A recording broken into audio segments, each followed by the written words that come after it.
On va commencer par finir vite fait la séance sur la volonté avant de passer à celle sur scepticisme et connaissance. Et j'ai l'impression que c'est un peu flou. Comment est-ce qu'on règle ça? Non, je ne peux pas faire mieux. Hop là. Et juste, ça va être important parce que ce débat sur la volonté qui a lieu au 5e siècle et après au 6e siècle, en fait, il a introduit un changement dans la façon de penser un peu comment fonctionne l'esprit humain, qui en fait va se retrouver beaucoup à l'époque moderne. En fait, comme je vous ai dit, ce que Saint-Augustin a introduit, enfin, le problème majeur qu'ont même encore aujourd'hui les théories selon lesquelles l'être humain est libre de ses actions parce qu'il échappe au déterminisme, c'est de savoir qu'est-ce qu'il y a entre déterminisme et pur hasard. Donc vraiment, la solution qui est héritée d'Augustin, même si ce n'est pas la question à laquelle Augustin veut répondre, lui, son but, c'est surtout de montrer que Dieu n'est pas responsable, c'est cette idée qu'en fait, il y a un organe, une faculté qui s'appelle la volonté qui prend les décisions et que celle-ci, elle écoute en fait les désirs et la raison, mais c'est elle qui choisit de quel côté elle se range. Elle n'est pas, comme je disais, vraiment, c'est un peu, faut vraiment voir ça comme tu sais, dans les comités, il y a toujours des gens qui ont des, des voix consultatives. Voilà, l'idée c'est qu'en fait, la volonté décide tout seul, puis la raison et les désirs ont des voix juste consultatives. Elles disent, ah, on pourrait faire ça, puis la volonté fait, voilà, je fais ça. Alors c'est très différent, en fait, c'est très important à lire, parce que quand on lit la philosophie antique, il n'y a pas de notion de volonté, il y a le terme voluntas en latin, mais voluntas en latin, ça veut dire ce que je veux. En fait, c'est réduit au désir dans la psychologie antique. La psychologie humaine, elle est beaucoup plus simple dans la philosophie antique. Par exemple, alors il y a plusieurs modèles, mais par exemple, si vous prenez les stoïciens, et c'est aussi le modèle que vous trouvez dans certains dialogues de Platon, en gros, comment ça fonctionne le comportement humain? Vous avez la raison qui juge si quelque chose est bon ou pas. Si elle juge que c'est bon, bah, vous désirez le truc. Si elle juge que c'est pas bon, vous le désirez pas. Et les désirs entraînent l'action. C'est vraiment comme ça, hein, c'est une psychologie assez simple. C'est pour ça que pour le Platon du dialogue Protagoras ou pour les stoïciens, il n'y a pas de faiblesse de la volonté, ça n'existe pas dans la philosophie antique. En général, si par exemple, imaginons que vous aviez un cas où vous disiez, voilà, hier j'aurais dû mieux travailler, mais finalement je me suis retrouvé à glandouiller toute la journée en faisant autre chose. Vous pourriez dire, ouais, ouais, je savais que c'était mieux de travailler, mais j'ai cédé à la faiblesse de la volonté. Ça n'a pas de sens dans ce cadre-là. C'est juste que, en vrai, votre raison vous a dit que c'était mieux de glandouiller, vous avez mal jugé. Voilà. C'est qu'en vrai, vous pouvez dire, oui, je savais que ça aurait été mieux de travailler, mais vous n'étiez pas vraiment convaincu, en vrai. Il n'y a pas de moment où vous êtes vraiment convaincu que ça aurait été mieux de faire ça et où vous le faites dans cette image-là. Vous voyez, il n'y a pas de volonté dans l'image, on passe de la raison au désir, des désirs à l'action de façon très simple. Alors, il y a des modèles un peu plus compliqués, ça c'est celui d'Aristote, mais aussi celui de Platon dans la République, où quand même des fois, vous pouvez céder à des désirs, même si votre raison vous dit que ce ne sont pas bons. Alors, il y a des exemples assez simples, hein, chez Aristote, c'est l'idée que vous pouvez trop manger, même si vous savez que c'est pas raisonnable. Dans la République de Platon, c'est illustré avec un exemple qui m'a toujours étonné, mais qui est assez intéressant, je ne sais pas si vous le connaissez. C'est un homme qui passe près d'un gibet où sont pendus des criminels qui sont morts, et il sait que c'est pas très bien de regarder les morts, mais il a quand même très envie de les regarder. Et donc à la fin, il cède en disant, allez, vas-y, regarde, regarde les morts, t'aimes ça, hein, hein. Voilà, c'est un exemple comme un autre. Je ne sais pas ce que ça dit sur Platon. Et donc il y a quand même cette idée de conflit qui existe chez Platon et Aristote. Et là, l'idée, c'est que ce sont toujours les désirs qui causent directement l'action. Il n'y a toujours pas de volonté. C'est pour ça qu'on fait la différence entre l'acrasie en grec. Aristote décide l'acrasie, mais l'acrasie, c'est faire agir à l'encontre de ce qu'on juge bon. C'est pas encore la faiblesse de la volonté. Hein, vous voyez la différence? La volonté, c'est que vous avez décidé, pris une résolution et que vous allez contre. Là, c'est juste, vous pouvez faire des trucs que vous jugez pas spécialement bien. Et l'idée, c'est qu'en fait, c'est les désirs qui causent l'action, toujours dans ce modèle. Et la raison, elle influence les désirs, mais pas toujours. C'est-à-dire qu'il y a un Aristote prend cette métaphore en disant que les émotions, les passions, ce sont des esclaves un peu trop pressés qui écoutent la moitié de ce que disent la raison. Hein. Donc l'exemple qu'il dit, c'est par exemple, elle peut se mettre en colère pour une bonne raison, parce que la raison a dit, ah mais ce type-là m'a fait un sale coup. Et là, d'un coup, paf, les émotions, elles partent en disant, ouais, on va le buter, tout ça. Et puis la raison est là en disant, oui, mais peut-être qu'en fait, c'est pas très important, faudrait pas faire ça, calme ta voix, calme-toi. Mais l'idée, c'est, voilà, c'est bon, vous êtes en colère, c'est fini. Le truc continue. Mais vous voyez, il n'y a pas de volonté qui intervient dans l'histoire. On est toujours dans une psychologie assez simple. Et vraiment, l'idée, ce qu'introduit Augustin, et ça va vraiment être présent chez Descartes, par exemple, Descartes fait beaucoup usage de la volonté, c'est l'idée qu'il y a un organe de l'esprit humain, une faculté qui prend les décisions, Et donc, des fois, ce n'est pas les désirs qui directement se traduisent en action. Ce qui fait que Descartes défend fameusement cette thèse-là, que vous pouvez décider de faire un truc que vous n'avez pas du tout envie de faire. Pourquoi vous feriez ça? On ne sait pas. Mais Descartes dit, techniquement, vous pouvez le faire. Vous pouvez, voilà, votre supériorité par rapport aux animaux, c'est que les animaux, ils trouvent qu'il y a un truc qui est bien, ils le désirent, ils le font. Mais vous, heureusement, s'il y a un truc qui a l'air bien et que vous avez envie, vous pouvez dire non, finalement, je ne vais pas le faire. Après, je ne sais pas ce que vous tirez comme gloire de ça, mais c'est la fonction de la volonté chez Augustin. Donc, c'est vraiment une partition de l'esprit humain qui va être développée au Moyen Âge, parce qu'Augustin donne juste quelques miettes, et quand on arrive à l'époque moderne, va être très développée. Et c'est très important pour tout un tas de trucs, parce que justement, vous avez lu les méditations de Descartes pour aujourd'hui, hein, l'idée c'est que Descartes est capable de douter de tout, parce que pour lui, par exemple, prendre la décision de croire quelque chose, vous pouvez, même si vous avez beaucoup de preuves que quelque chose est vrai, c'est pas automatiquement que vous le croyez. Il faut faire un acte de volonté et vous pouvez décider de ne pas croire quelque chose en vous disant, bon, finalement, j'ai pas 100% de raison de le croire, je peux me retenir de le croire. Donc il y a quand même un lien. Alors la volonté, c'est une idée assez neuve, ça je vais passer là-dessus. Il y a quand même des objections très classiques à l'idée de volonté. Euh, alors, trois raisons, une apparemment. Mais du coup, les raisons qui vont être développées à l'époque moderne, c'est déjà que l'existence de volonté semble incompatible avec l'existence de la nature. Ça viole ses lois. Les lois de la nature, elles disent que telle chose va causer telle chose, va causer telle chose. Il y a un enchaînement causal. La volonté, c'est un truc qui s'autodétermine, donc qui démarre une nouvelle chaîne causale sans être causée. Il y a l'idée que ça semble mener une régression à l'infini. Par exemple, si je me dis, voilà, ma volonté a pris la décision ce matin de venir en cours, mais je vous demander, oui, mais qu'est-ce qui a déterminé la volonté à prendre cette décision? C'est la volonté elle-même, mais qu'est-ce qui a déterminé la volonté à vous déterminer de prendre cette décision? C'est toujours la volonté elle-même, oui. Dans un sens, le déterminisme qui cause aussi la régression à l'infini. Je ne change pas Alors oui, non, c'est une chaîne infinie où vous expliquez A par B, B par C, C par D. Mais l'idée, c'est que dans la volonté, vous expliquez A par A par A par A. C'est moins constructif comme régression à l'infini, si vous voulez. C'est que vous retombez toujours. Ça serait presque plus un cercle, si vous voulez, mais c'est ce à quoi je vais arriver. Oui. Ce choix est fait l'objet d'un premier choix, ce serait quoi un premier choix? Genre là, je décide de L'idée, c'est qu'en fait, au restaurant. alors en fait, l'idée, c'est que soit vous acceptez que le choix de la volonté n'a aucune source, il est vraiment un début pur, et vous tombez sur le problème de ça. Soit vous dites qu'il est causé par quelque chose, mais en même temps, il peut être causé par rien d'autre que la volonté, donc vous n'avez pas de réponse satisfaisante. C'est ça la critique qui est faite. Vous pouvez la trouver pas bonne, mais l'idée, c'est qu'en fait, on n'a pas d'explication de pourquoi la volonté a choisi plutôt que ça, plutôt qu'autre chose, en fait. Et si vous cherchez une explication, vous tombez dans une chaîne à l'infini, ou alors vous tombez sur l'idée qu'il n'y a pas d'explication, t'inquiète. En gros, vous devez faire un peu un choix entre les deux. Et une critique qui est faite par exemple par Nietzsche, c'est que finalement, la volonté, c'est une notion contradictoire parce que la volonté, c'est une notion qui introduit l'idée de causa sui, l'idée d'être cause de soi-même, qu'une chose peut se causer elle-même. C'est une notion qui est traditionnellement réservée à Dieu. Dieu n'est causé par autre chose, rien d'autre que lui-même. Mais l'idée, c'est que finalement, la volonté c'est un peu la même chose, c'est quelque chose qui se cause elle-même sans être causé par rien d'autre. Et l'idée, c'est que ça n'a pas de sens pour Nietzsche, par exemple, parce qu'une cause doit forcément précéder son effet. Donc ça ne veut rien dire que quelque chose est cause de soi-même.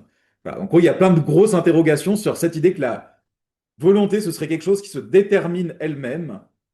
La question, c'est qu'est-ce qui amène la volonté à se déterminer? Si c'est un cercle et que ça tourne en rond, elle devient cause d'elle-même. Et ça ne semble pas vouloir dire quelque chose d'intelligible, en tout cas pour Nietzsche. Oui. On a dit que c'est profond, c'est donc on va dire la définition de volonté ou l'idée de volonté à l'époque contemporaine. Ouais, en gros, c'est l'élaboration de ce qu'on trouve dans la volonté augustinienne à partir du XVIIe, XVIIIe siècle, cette idée d'une faculté de l'esprit humain qui choisit sans que ce choix ne soit dicté par quoi que ce soit d'autre. Mais l'idée que la volonté se détermine elle-même, vous la trouvez dans le texte d'Augustin, parce qu'il fait une sorte de parallèle avec la connaissance. Il dit, avec l'entendement, il dit, la raison se connaît elle-même, et de la même façon que la raison se connaît elle-même, la volonté se détermine elle-même. Donc il y a vraiment cette idée qu'elle s'auto-entretient. Oui. le, euh, tout ça est lié avec le déterminisme, mais le déterminisme semble logique parce qu'il dit que toute chose a une cause. Oui. Mais qu'est-ce que le déterminisme présente comme la cause première? Vous n'êtes pas obligé d'avoir une cause première, ce déterminisme, comme ça a été dit, vous pouvez remonter à l'infini. Mais par contre, vous pouvez être déterministe et avoir une cause première en disant il y a juste la première cause qui n'a pas de cause, puis tout le reste est déterminé par ça, quoi. Il n'y a pas, en soi, la thèse du déterminisme ne fait pas d'hypothèse sur l'hypothèse d'une cause première ou pas. Elle fait l'idée que, en acceptant ou pas la cause première, si on a une, tout le reste est la suite d'un enchaînement. En fait, vous voyez même avoir vous avez des formes de déterminisme. Je crois qu'il y a certains physiciens qui proposent ça, mais c'est quand même très douteux. Où en fait, la chaîne des causes, elle n'a pas de première point parce qu'elle tourne en rond. Vous savez, le monde est cyclique. Voilà, ça c'est une chose. Vous avez une forme de déterminisme comme ça. Vous n'avez pas de cause première, puis la chaîne des causes boucle sur elle-même. Ok. Ok. Mais le mystère reste, en fait. Oui, c'est pas une réponse à la question de la première cause. Le déterminisme, c'est vraiment une thèse sur est-ce que, une fois mis de côté la question du départ, tout ce qui suit s'enchaîne de façon mécanique. De toute façon, je ne vais pas insister là-dessus, parce qu'il faut qu'on passe à la question d'aujourd'hui. Donc là, là, imaginez que se passent les séances sur le Moyen Âge, voilà, c'est très bien. Le temps que je change de diapo. Et là, on a fini le Moyen Âge et on passe à l'époque moderne. Voilà, c'était rapide. Alors bien sûr, hein, il y a l'idée que, comme disait Laurent Chevalier la semaine dernière, hein, le Moyen Âge, techniquement, c'est 1000 ans de philosophie. Vous allez faire 2 séances dessus, puis on va faire beaucoup plus de séances sur le XVIIIe siècle et sur le XIXe. Parce qu'il y a un biais de récence, puis aussi il y a plus de choses qui se passent. Et comme on va le voir, en fait, même si en vrai il y a beaucoup de traces de la philosophie médiévale dans la philosophie moderne, officiellement, en gros, la Renaissance fait qu'on passe un peu tout sous le tapis, quoi. Hein, c'est la Renaissance, c'est la naissance de l'idée que c'était le Moyen Âge, ça servait à rien. Il y a quand même un rejet massif de tout ce qui a été fait au Moyen Âge. Et c'est assez marrant de voir, si ça vous amuse, de voir que les gens à la Renaissance, les intellectuels à la Renaissance, ont une connaissance très précise de l'Antiquité, c'est leur langage commun, et n'ont strictement rien à foutre de ce qui a été fait au Moyen Âge. Par exemple, vous prenez l'Éloge de la folie d'Erasme, je ne sais pas si certains l'ont lu. C'est très dur à lire, je trouve, pas parce que le style est chiant, mais parce qu'en fait, il est très content de faire des références à tous les trucs antiques possibles et imaginables, mythologie, écrivains. Donc vraiment, chaque page est bourrée de références à la littérature et à la philosophie antique, et vous avez rien sur le Moyen Âge. Ça n'existe juste plus, quoi. C'est vraiment... les types ont redécouvert la philosophie antique et ils sont complètement dedans. Donc passons du coup à l'époque moderne. Donc le contexte historique, on fait démarrer l'époque moderne à la fin du XVe siècle. Il y a un certain nombre d'événements intéressants. La chute de Constantinople, donc la fin des restes de l'Empire romain finalement. Il restait quand même une moitié de l'Empire romain, c'était pas si mal. Là, on s'est enfin débarrassé de ça. Ça traînait un peu dans un coin. Et la découverte de l'Amérique. Alors pourquoi la découverte de l'Amérique? Donc c'est plus symbolique qu'autre chose, mais c'est quand même quelque chose d'assez important, la découverte de l'Amérique, pas juste économiquement, mais intellectuellement. Parce que ça suppose qu'il y avait quand même une grande partie de la Terre dont on ne trouve aucune trace dans les écrits antiques et médiévaux. Se trouve, il y a peut-être encore des trucs à découvrir, on ne sait pas, quoi. En tout cas, il y avait un truc très très gros à découvrir encore, quoi. Donc ça veut dire peut-être, voilà, il y a des choses à chercher par soi-même, hein, tout n'est pas dans les bouquins, etc. Et donc, c'est une époque, le passage du Moyen Âge à l'époque moderne, c'est marqué par des bouleversements d'ordre intellectuel et religieux que je vais détailler. Alors, les bouleversements intellectuels, le premier, c'est la Renaissance. Je ne vais pas beaucoup m'attarder dessus parce que vous connaissez déjà, et puis c'est pas ma spécialité surtout. Donc, la Renaissance, on présente ça comme une redécouverte des arts, de la littérature, de la philosophie antique. Comme on l'a vu la semaine dernière, en fait, il y a déjà ce qu'on appelle une petite Renaissance au XIIe siècle, quand on récupère déjà beaucoup d'écrits antiques via le monde musulman. Mais ce qui est important dans la Renaissance, c'est aussi l'invention de l'imprimerie. Et c'est l'idée que cette connaissance antique, cette culture antique, elle n'est pas réservée à des mecs qui parlent en latin dans des universités, mais elle va vraiment s'étendre à toute la société, donc à des cadres extra-universitaires. Et c'est dans ce contexte que se crée l'humanisme. Alors, qu'est-ce que c'est l'humanisme? Alors, c'est vraiment l'idée que déjà, la science, la philosophie, c'est pas des choses réservées aux spécialistes à l'université qui parlent de trucs obscurs. C'est vraiment quelque chose qui est important pour le développement de la personne honnête, de l'intellectuel de moyen, etc. Et c'est l'idée que, un des buts de l'existence, un des buts de l'homme, c'est justement de cultiver son intellect. Et dans ce contexte, il y a toute une effervescence intellectuelle. On va voir que la plupart des auteurs dont on va parler maintenant ne sont pas des auteurs qui ont travaillé dans l'université, c'est important. Les universités continuent à exister, mais en fait, une grande partie de la vie intellectuelle à la pointe n'est pas dans les universités, ce qui est un changement par rapport au Moyen Âge, parce que la vie intellectuelle se développe en dehors des universités. Et une discipline qui va se développer, c'est en partie les mathématiques. C'est quelque chose que les gens vont adorer. On va en parler, mais un des premiers livres à être imprimé après l'imprimerie et à être diffusé à grande échelle, c'est les éléments d'Euclide, pas forcément le best-seller auquel on s'attendrait, mais parce qu'il y a vraiment une appétence pour tout ce qui est développement d'esprit humain. Et la seule science qui est vraiment bien développée à l'époque, on va voir, c'est les mathématiques. Bon, le reste est encore en germe. Alors, le deuxième grand événement, c'est la révolution scientifique. Là, je vais en parler un peu plus, je pourrais faire 10 heures sur le sujet, je vais aller vite. Ce qu'on appelle la révolution scientifique, c'est la naissance de ce qu'on appelle la science moderne entre le 16e et 18e siècle. Parce que l'image générale, que vous pouvez rejeter ou pas, mais l'image que beaucoup de gens partagent, c'est qu'entre le 16e et 18e siècle, émerge ce qu'on appelle la science moderne. La science a toujours existé sous une certaine forme, hein. Aristote faisait beaucoup de sciences, il y a eu de l'astronomie, mais il y a dit qu'il y a une nouvelle façon de la faire. En quoi elle consiste, c'est un grand mystère. Mais en tout cas, il y a quelque chose qui émerge entre le 16e et le 18e siècle, on appelle ça la révolution scientifique. Et les premiers moments de la révolution scientifique sont surtout sur l'astronomie, la physique et l'astronomie. Donc en fait, quand on sort du Moyen Âge, on l'a vu la semaine dernière, ça vous a été dit, au XIIe siècle, les écrits d'Aristote sont retrouvés, et quand on arrive au XIVe, XVe siècle, bah, la vision du monde la plus partagée dans les universités, c'est un mélange de christianisme et d'aristotélisme. Donc en fait, la vision du monde qui est vendue dans les universités est vraiment basée sur les écrits d'Aristote, mélangés à des pensées plus modernes et en partie au christianisme. Et par exemple, dans le cas de l'univers, comment ça se traduit? Ben, c'est que le modèle du monde qui est le plus accepté, c'est un modèle qu'on appelle géocentrique. Qu'est-ce que ça veut dire un modèle géocentrique? C'est un modèle dans lequel la Terre est plus ou moins au centre. Bon, je ne vais pas préciser plus ou moins, mais pas exactement. Et oui, c'est voilà. En fait, le modèle a été modifié pendant plus de 1000 ans pour réussir à correspondre aux observations. Donc forcément, il y a des petits trucs, petites subtilités qui s'introduisent, forcément. Donc la Terre est au milieu et tout le reste tourne autour, le Soleil, les planètes, la Lune. Ça, c'est la vision du monde qu'on hérite de l'Antiquité. Alors c'est important, hein, c'est une vision du monde qui a d'abord été proposée par Aristote. Aristote est connu pour avoir donné de très bons arguments en faveur de l'idée que la Terre était ronde. Donc dans l'Antiquité, la plupart des gens acceptent que la Terre est ronde, déjà, la plupart des penseurs. Il n'y a que les épicuriens qui sont un peu à la masse et qui pensent que la Terre est plate, pour différentes raisons très complexes. Mais par contre, il y a un débat dans l'Antiquité pour savoir est-ce que la Terre est au centre ou est-ce que le Soleil est au centre. Déjà dans l'Antiquité, il y a des thèses héliocentriques. Et en fait, c'est la thèse selon laquelle la Terre est au centre qui va triompher. Alors pourquoi exactement? Il y a plusieurs arguments.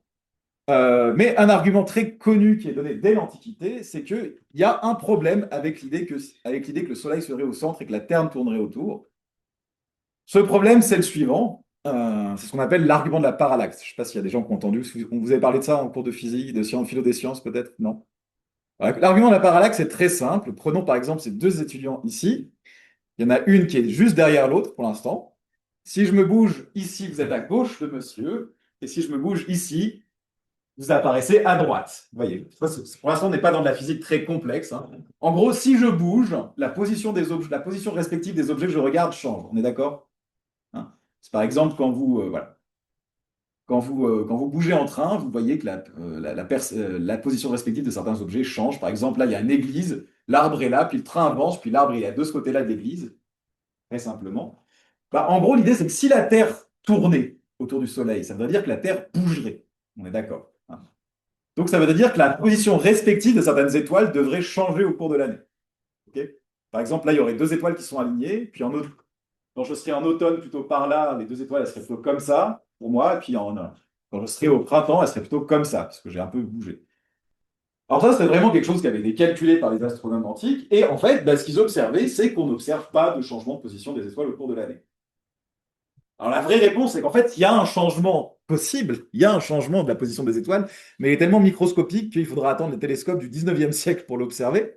Donc comme dans l'Antiquité, ils faisaient tout à l'œil nu, c'est un peu dur. Mais en tout cas, ce qu'ils en avaient conclu, c'est que si le Soleil était au centre de l'univers et que la Terre tournait autour, ça impliquait un truc un peu bizarre. Ça impliquait que les étoiles, en fait, elles sont super, super, super loin et que du coup, elles sont super, super, super grosses. Et ils se sont dit, bah, c'est quand même une hypothèse un peu farfelue. On ne voit pas pourquoi on ajouterait cette hypothèse gratuitement. Donc, c'est plus raisonnable de penser que la Terre, elle est au milieu quand même. Écoutez, il y avait des bons arguments. En gros, l'idée, c'est que la théorie héliocentrique faisait des prédictions qui n'étaient pas vérifiées par l'observation. Alors, donc, Aristote propose un modèle dans lequel la Terre est au milieu et tout tourne en cercle autour. Et le modèle va être raffiné par Ptolémée, je ne sais pas si vous avez déjà entendu parler de ça, un astronome du 1er siècle après Jésus-Christ, je pense. Je ne sais plus exactement si c'est avant ou après, qui va dire, bon, mais en fait, au fur et à mesure qu'on améliore les observations, parce que les gens observent beaucoup le ciel dans l'Antiquité, on se rend compte qu'en fait, il y a des trucs bizarres, hein. Les étoiles, elles tournent en rond autour de la Terre au cours de l'année, il n'y a aucun problème. Si vous suivez la trajectoire d'une constellation, ça fait le tour, c'est très joli, tout est OK. Mais il y a des trucs qu'on appelle les planètes. Alors, je ne sais pas si vous savez ce que planète, ça veut dire en grec. Ça veut dire les trucs qui errent, qui se baladent. Justement. Alors pourquoi on appelle les planètes des planètes? Parce que les planètes, c'est un peu embêtant, ça fait pas une jolie trajectoire ronde autour de la Terre. Si vous regardez la position, par exemple, de Mars au cours de l'année, au fur et à mesure, elle fait ça. Bon, jusque-là, ça va. Puis à un moment, elle fait wouh! Puis après, elle repart comme ça. Pas un très joli cercle. Comment on explique ça dans un système géocentrique? Eh bien, on peut. Donc, ce qui a été introduit dans l'Antiquité, c'est ce qu'on appelle des épicycles. Qu'est-ce que c'est les épicycles? C'est l'idée que les planètes, elles ne tournent pas en rond autour de la Terre. Elles tournent autour de ronds qui font des ronds autour de la Terre. Vous pouvez imaginer un peu comme si vous faisiez tourner en rond une roue de bicyclette, puis vous regardiez une petite lumière qui est fixée sur la roue de bicyclette qui tourne en même temps que vous la fassiez tourner. Alors effectivement, ça fait des trucs comme ça. Et là, en fait, à partir de ce modèle-là, en supposant que les planètes, elles sont sur des ronds qui sont sur des ronds, et des fois on peut mettre un rond sur un rond sur un rond, au fur et à mesure que les observations s'améliorent, ben, ça donne un modèle qui prédit les observations, hein. Empiriquement, c'est net, c'est assez cool.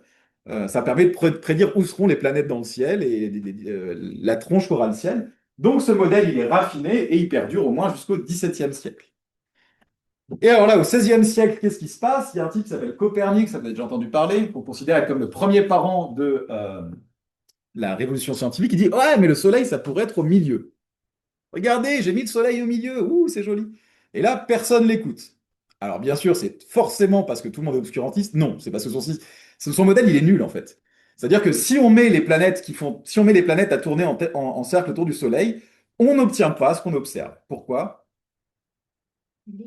Voilà, exactement. En fait, les planètes, ça tourne pas en rond, ça tourne en forme d'ellipse. Mais le problème, c'est que depuis l'Antiquité, on s'efforce à faire tourner les trucs en rond, parce que le rond, c'est la forme la plus parfaite. Et comme le ciel a été créé par les dieux ou par Dieu, bah forcément, il a mis des ronds, parce que les ronds, c'est plus joli. Mais effectivement, si vous mettez le Soleil au milieu avec un rond, bah vous n'obtenez pas les prédictions. Donc, qu'est-ce qui fait Copernic? Il rajoute des ronds sur des ronds dans son modèle. Et donc, les gens sont là en disant, en fait, tu as encore plus de ronds sur des ronds que nous, avec notre système, avec la Terre au milieu. Donc, c'est un peu nul. Donc, on va pas adapter ton modèle. Alors, il y a d'autres modèles qui sont proposés. Mon préféré, c'est celui de Tycho Brahe, qui dit, ouais, il y a peut-être quelque chose chez Copernic. Moi, j'ai un truc encore mieux. En fait, la Terre, elle est au milieu. Le Soleil tourne autour de la Terre et tout le reste tourne autour du Soleil. Impec. Et là, ça marche un peu aussi. Voilà. Donc, il y a des débats entre les modèles, mais vous voyez que c'est pas genre les gens étaient idiots, puis il y a quelqu'un qui arrivait avec la lumière céleste, ouais, le ciel, le soleil, il est au milieu, puis les gens font oh mon Dieu, mais c'est vrai. Non, en fait, c'est bon, ok, ben ça marche pas super bien, quoi. Alors, il y aura deux améliorations qui vont être apportées. C'est important, je vous promets, pour comprendre Pascal, parce que beaucoup de passages de Pascal dépendent de ça. Première amélioration, c'est Kepler qui propose les lois de Kepler, qui sont effectivement que les planètes tournent en ellipse autour du Soleil. Et une fois que vous décidez à abandonner les cercles, ça a juste pris plus de 2000 ans en fait, et que vous acceptez des ellipses, ben effectivement, quand vous mettez la Terre au milieu et des ellipses autour, vous obtenez enfin un modèle élégant qui fait des bonnes prédictions. Pas parfaites, mais des bonnes prédictions. Alors bien sûr, c'est pas parce que votre modèle fait des bonnes prédictions qu'il représente vraiment la réalité, donc il y a tout un débat là-dessus. Et la personne qui va faire pencher le débat, c'est Galilée. Alors Galilée, il n'est pas parfait, hein, lui il pense que les planètes font toujours des ronds autour du Soleil, mais bon, c'est pas un problème. Par contre, il amène plein d'observations qui vont faire en sorte que on va abandonner le modèle classique de l'univers. Principalement, il va observer des phases sur la planète Vénus. Donc des phases, c'est comme la Lune, il y a des pleines Vénus, des demi-Vénus, des croissants de Vénus. Et en fait, vous ne pouvez pas obtenir ce genre de phénomène si la Terre est au milieu. Je vous laisserai regarder pourquoi, c'est un peu compliqué. Mais en tout cas, c'est vraiment une preuve que pour expliquer pourquoi on observe ça, il faut mettre le Soleil au milieu. Après, il y a plein de problèmes que Galilée explique, mais il faudrait que j'explique que ce sont les théories qu'il y a avant pour expliquer en quoi c'est des problèmes. Parce qu'un grand débat, c'est qu'il voit des taches sur le Soleil, et puis ça, c'est juste pas possible. Mais pour expliquer pourquoi c'est un grand scandale astronomique, ça prendrait beaucoup de temps. Ce qui est important, c'est qu'au bout d'un moment, les gens vont se rallier à l'idée que le Soleil est au milieu. Mais du coup, rappelez-vous ce qu'on sait depuis l'Antiquité. On sait que si le Soleil il est au milieu, ça veut dire que puisqu'on ne voit pas de changement dans la position des planètes des étoiles, les étoiles sont très très très très loin et elles sont très très très très grosses. C'est-à-dire qu'elles sont toutes des soleils. hein. Mais il faut vraiment voir que c'est lié, hein. À partir du moment où vous acceptez que le Soleil est au centre du système solaire, mécaniquement, pour les scientifiques de l'époque, ça veut dire que tous ces trucs-là, les étoiles, c'est aussi des soleils, en fait. Et que finalement, bah, le Soleil, il n'est pas au centre de l'univers. Il est au centre d'un des trucs qui constituent l'univers.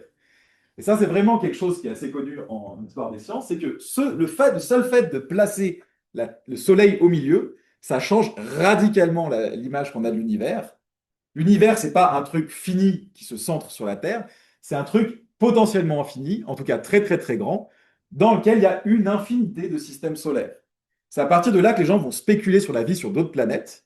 Il va même y avoir des spéculations théologiques très intenses sur des questions un peu problématiques, qui est s'il y a de la vie sur d'autres planètes, est-ce qu'il y a eu un Jésus par planète? Non, mais c'est pas une blague, c'est une vraie question théologique. Si vous savez que dans l'Église catholique, votre âme ne peut pas être sauvée si vous n'avez pas reçu l'enseignement du Christ.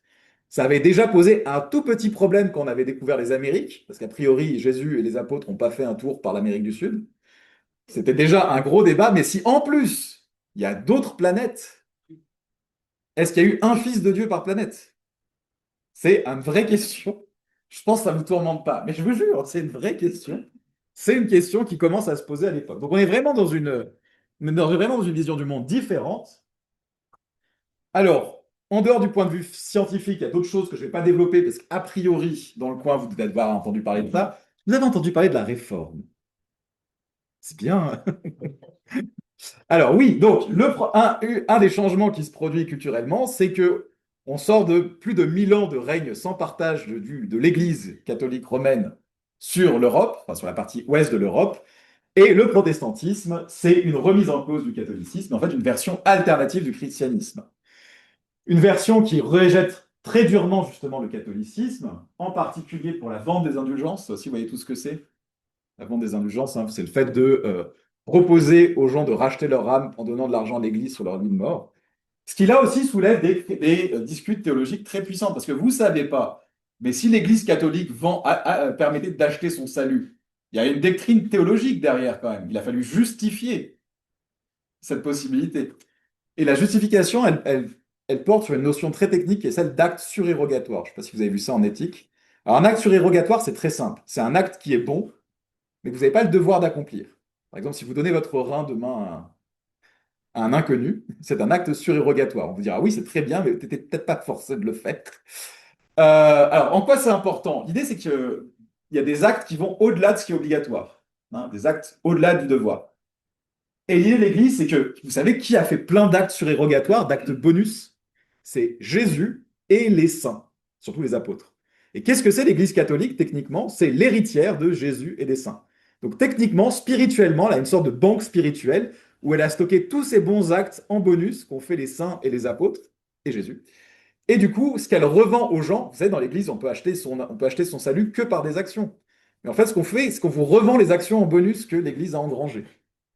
Alors oui, alors c'est très important parce que bah, justement, un des points de la réforme protestante, qui explique un peu son côté austère par ailleurs, c'est de dire, comme le protestantisme est énormément contre la vente des indulgences, ça je pense que vous le savez, ils vont du coup être énormément contre la thèse théologique. Et une des idées fondamentales du protestantisme, c'est il n'y a pas d'acte surérogatoire parce que quoi que vous fassiez, vous serez toujours en dessous de ce que vous devriez être. Même les saints, peut-être Jésus à l'Église, on peut en parler, mais vous atteignez même jamais la barre minimale. Donc il n'y a pas d'action en bonus à revendre, hein. Vous êtes déjà endetté en permanence. Voilà, donc ça fait partie de ça. Et ça, vous connaissez peut-être moins le jansénisme. Alors qu'est-ce que c'est le jansénisme?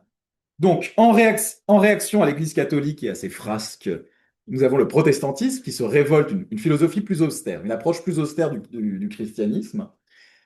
Et il se trouve que il y a aussi des tensions qui se développent à l'intérieur de l'Église catholique. Principalement, il y a un mouvement qui va émerger, qui est celui auquel appartient Pascal, c'est pour ça qu'on en parle, qui est le jansénisme. Alors, c'est une version du catholicisme, hein, c'est des gens qui se réclament catholiques, mais ils sont dirigés par quelqu'un qui s'appelle Cornelius Jansen, qui sera condamné par bulle papale, bien sûr, comme d'habitude. Et qu'est-ce qu'il a, Jansen? Il prône un retour à Augustin. On a vu Saint Augustin. Saint Augustin, c'est un des pères de l'Église. C'est même le père de l'Église, parce qu'il y a plusieurs pères de l'Église, mais il n'y en a aucun qui a écrit autant qu'Augustin. Donc c'est vraiment la fondation de l'Église. Et il dit, voilà, on n'est pas très content sur comment les gens pratiquent le christianisme aujourd'hui, parce que c'est pas vraiment en adéquation avec les sources. Pourquoi? Ben parce que la, la secte chrétienne qui a la plus d'influence à l'époque, c'est ce qu'on appelle les jésuites. Ça, vous avez déjà entendu parler des jésuites. C'est eux qui ont le plus d'influence, ils s'occupent par exemple énormément, ils ont une influence en politique, ils ont une influence beaucoup dans l'éducation, ils ont beaucoup investi dans l'éducation.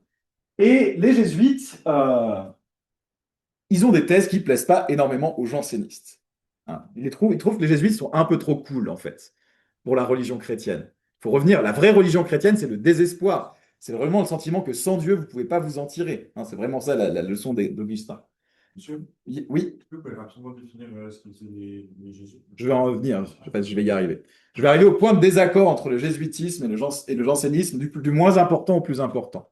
Alors, un premier débat sur lequel on ne va pas rentrer, mais qui a été très important, c'est le débat sur la casuistique. Je ne sais pas si vous avez déjà entendu parler du mot casuistique. Casuistique, aujourd'hui, en général, ça veut dire que vous coupez les cheveux en quatre et vous magouillez un peu pour essayer de vous en tirer avec des arguments un peu bof. Mais la casuistique, à l'époque, c'était une pratique des jésuites. Ça veut dire la pratique des cas. C'est la science des cas particuliers. L'idée des jésuites, c'était que, bon, on a les règles générales de moralité que nous donne la Bible. Ils sont plus ou moins bien définis. Et ensuite, il faut quand même savoir comment les appliquer au cas. Donc, en gros, il faut voir que les jésuites, c'était beaucoup des directeurs de conscience. C'est-à-dire que, par exemple, si vous aviez un doute sur ce que vous avez fait ou sur ce que vous allez faire, vous pouvez consulter votre jésuite pour partager avec lui vos doutes et il vous guiderait sur la bonne chose à faire. Et ce que disaient les jésuites, c'est qu'il n'y a pas de règle générale. Toute règle a ses exceptions. C'est pourquoi il faut juger au cas par cas. Vous voyez, déjà, il y a un peu, hein, c'est pas très rigoureux tout ça. Hein. On peut déjà introduire un peu de subjectivité. Et une chose que défendent beaucoup la casuistique des jésuites, c'est qu'il ne faut pas juste regarder ce que vous faites pour juger si ce que vous avez fait est mal, il faut aussi regarder l'intention dans laquelle vous le faites. L'intention est très importante. Et ça, déjà, pour les jansénistes, c'est déjà un peu bof, quoi. L'idée que finalement, vous pourriez transgresser la loi de Dieu, mais si vous le faites pour de bonnes intentions, alors ça peut aller. C'est un peu trop cool, c'est un peu trop coulant. Ah. Et donc ça, c'est cette idée que les jésuites, finalement, seraient devenus, en fait, des gens qui laissent passer tous les péchés et qui disent aux gens qui les interrogent tout ce qu'ils veulent à partir du moment où ils leur filent du pognon. En gros, ils leur disent oui, oui, c'est très bien, votre âme est sauvée, file-moi du blé, quoi. C'est un stéréotype qui va être très répandu au XVIIe, au XVIIIe siècle. Alors là, c'est un extrait de L'Ingénu de Voltaire. Je vous recommande de le lire parce que j'en reparlerai dans 3 semaines. Donc, dans L'Ingénu de Voltaire, je ne vais pas résumer tout le texte, mais il y a une personnage qui s'appelle Mademoiselle de Saint-Yves qui veut faire libérer son fiancé qui est l'ingénu. Et donc, elle va consulter quelqu'un qui est censé être un homme influent. Et bien sûr, l'homme influent lui dit, oui, oui, pas de problème, je libère ton amoureux, juste couche avec moi. Et donc là, elle est un peu perturbée parce qu'elle est partagée entre son devoir envers son fiancé et son devoir envers son fiancé. Voilà, c'est un peu le problème. Donc, elle va quand même voir un jésuite hein, pour lui dire, voilà, j'ai un dilemme moral à vous sommer. Alors, voilà comment va le texte de Voltaire. Dès que la belle et désolée Saint-Yves fut avec son bon confesseur, donc le jésuite, elle lui confia qu'un homme puissant et voluptueux lui proposait de faire sortir de prison celui qu'elle devait épouser légitimement, et qu'il demandait un grand prix de son service, qu'elle avait une répugnance horrible pour une telle infidélité, et que s'il ne s'agissait que de sa propre vie, elle la sacrifierait plutôt que de succomber. Voilà un abominable pécheur, lui dit le père tout à tout. C'est le nom du jésuite dans le livre, cherchez pas. Vous devriez bien me dire le nom de ce vilain homme. C'est à coup sûr quelque janséniste. Je le dénoncerai à sa révérence le père de la chaise, qui le fera mettre dans le gîte où est à présent la chère personne que vous devez épouser. La pauvre fille, après un long embarras et de grande irrésolution, lui nomma enfin Saint-Ponge. Elle dit voilà, le type en personne, c'est Saint-Ponge. Et là, je vous passe les détails du livre parce que c'est très compliqué, mais en fait, le type Saint-Ponge est très influent. Et du coup, à partir du moment où il entend le nom, le jésuite est là, genre oh, d'accord, mais en fait, vous pouvez y aller, il n'y a pas de problème. Et il essaye de la convaincre oui, oui, allez-y, couchez avec lui et donne plein d'arguments. Et certains sont très caractéristiques de ce qu'on reproche aux jésuites. Il dit troisièmement, donc c'est son troisième argument, les actions ne sont pas d'une malice de culpabilité, quand l'intention est pure, et rien n'est plus pur que de délivrer votre mari. En gros, c'est l'idée, oui, oui, mais vous pouvez coucher avant le mariage, vous pouvez tromper votre fiancé, il n'y a pas de problème. Ce qui compte, c'est l'intention. Allez-y, puisque c'est fait dans une intention bonne qui est de sauver votre fiancé, il n'y a aucun problème. Couchez avec cet homme que je ne connais absolument pas, bien sûr, mais... Alors, il fait un argument. Quatrièmement, vous avez des exemples dans la Sainte Antiquité qui peuvent merveilleusement servir à votre conduite. Saint Augustin rapporte, je ne sais pas si c'est vrai, j'ai jamais retrouvé le texte, mais si quelqu'un le trouve, Je suis OK. Saint Augustin rapporte que sous le proconsulat de Septimius Insidius, en l'an 304 de notre salut, un pauvre homme ne pouvant payer à César ce qui appartenait à César fut condamné à la mort comme il est juste malgré la maxime, où il n'y a rien, le roi perd ses droits. Il s'agissait d'une livre d'or. Le condamné avait une femme en qui Dieu avait mis la beauté et la prudence. Un vieux Richard promit de donner une livre d'or et même plus à la dame à condition qu'il commettrait avec elle le péché immonde. La dame ne crut point mal faire en sauvant la vie à son mari. Saint Augustin approuve fort sa généreuse résignation. Il est vrai que le vieux Richard la trompa et peut-être même son mari n'en fut pas moins pendu, mais elle avait fait tout ce qui était en elle pour sauver sa vie. Vous voyez, vraiment, ça, alors, c'est pas un vrai texte jésuite, mais c'est vraiment ce qu'on reproche aux jésuites, c'est de dire, ouais, toutes les règles peuvent être un peu tordues, on peut trouver des exceptions, tout ce qui compte, c'est l'intention, et vraiment, il y a cette idée, voilà, on peut toujours trouver un cas dans un texte ancien où c'était acceptable. Donc les jansénistes, c'est pas des rigolos, ils sont tellement pas des rigolos qu'on va leur reprocher d'être des protestants, pour vous dire le niveau. Une des grandes accusations contre le jansénisme, c'est que vous ne seriez pas des protestants, en fait. Donc vraiment, c'est pas des gens drôles, voilà. Et pour ça, pour eux, tout ça, c'est de la licence, c'est du laxisme, et c'est pas terrible. Mais surtout, le deuxième point de désaccord avec le jansénisme, qu'il est essentiel de savoir, ça a l'air d'être un point hyper technique, mais en fait, énormément de textes du XVIIe en philosophie, mais aussi en littérature tournent autour de ça, c'est la question de la grâce. Alors, je vous avais dit, hein, Saint Augustin, dans son traité du libre arbitre, il finit quand même en disant, mais le libre arbitre plein, il n'y avait que Adam et Ève qui l'avaient. Hein. Vous, votre libre arbitre, il ne fonctionne plus depuis le péché originel. Vous ne pouvez pas choisir le bien. Ou si vous le choisissez, vous tenez un petit bout de temps, puis vous retombez dans le mal. La seule chose qui peut vous aider à faire le bien, c'est Dieu. Donc vraiment, ce que l'Église catholique accepte depuis Saint Augustin, c'est que l'idée sur laquelle, voilà, c'est à nous de choisir, on choisit le bien, on est récompensé, Dieu nous envoie en paradis, on choisit le mal, eh ben on l'a choisi, Dieu nous punit, il nous envoie en enfer, c'est pas du catholicisme.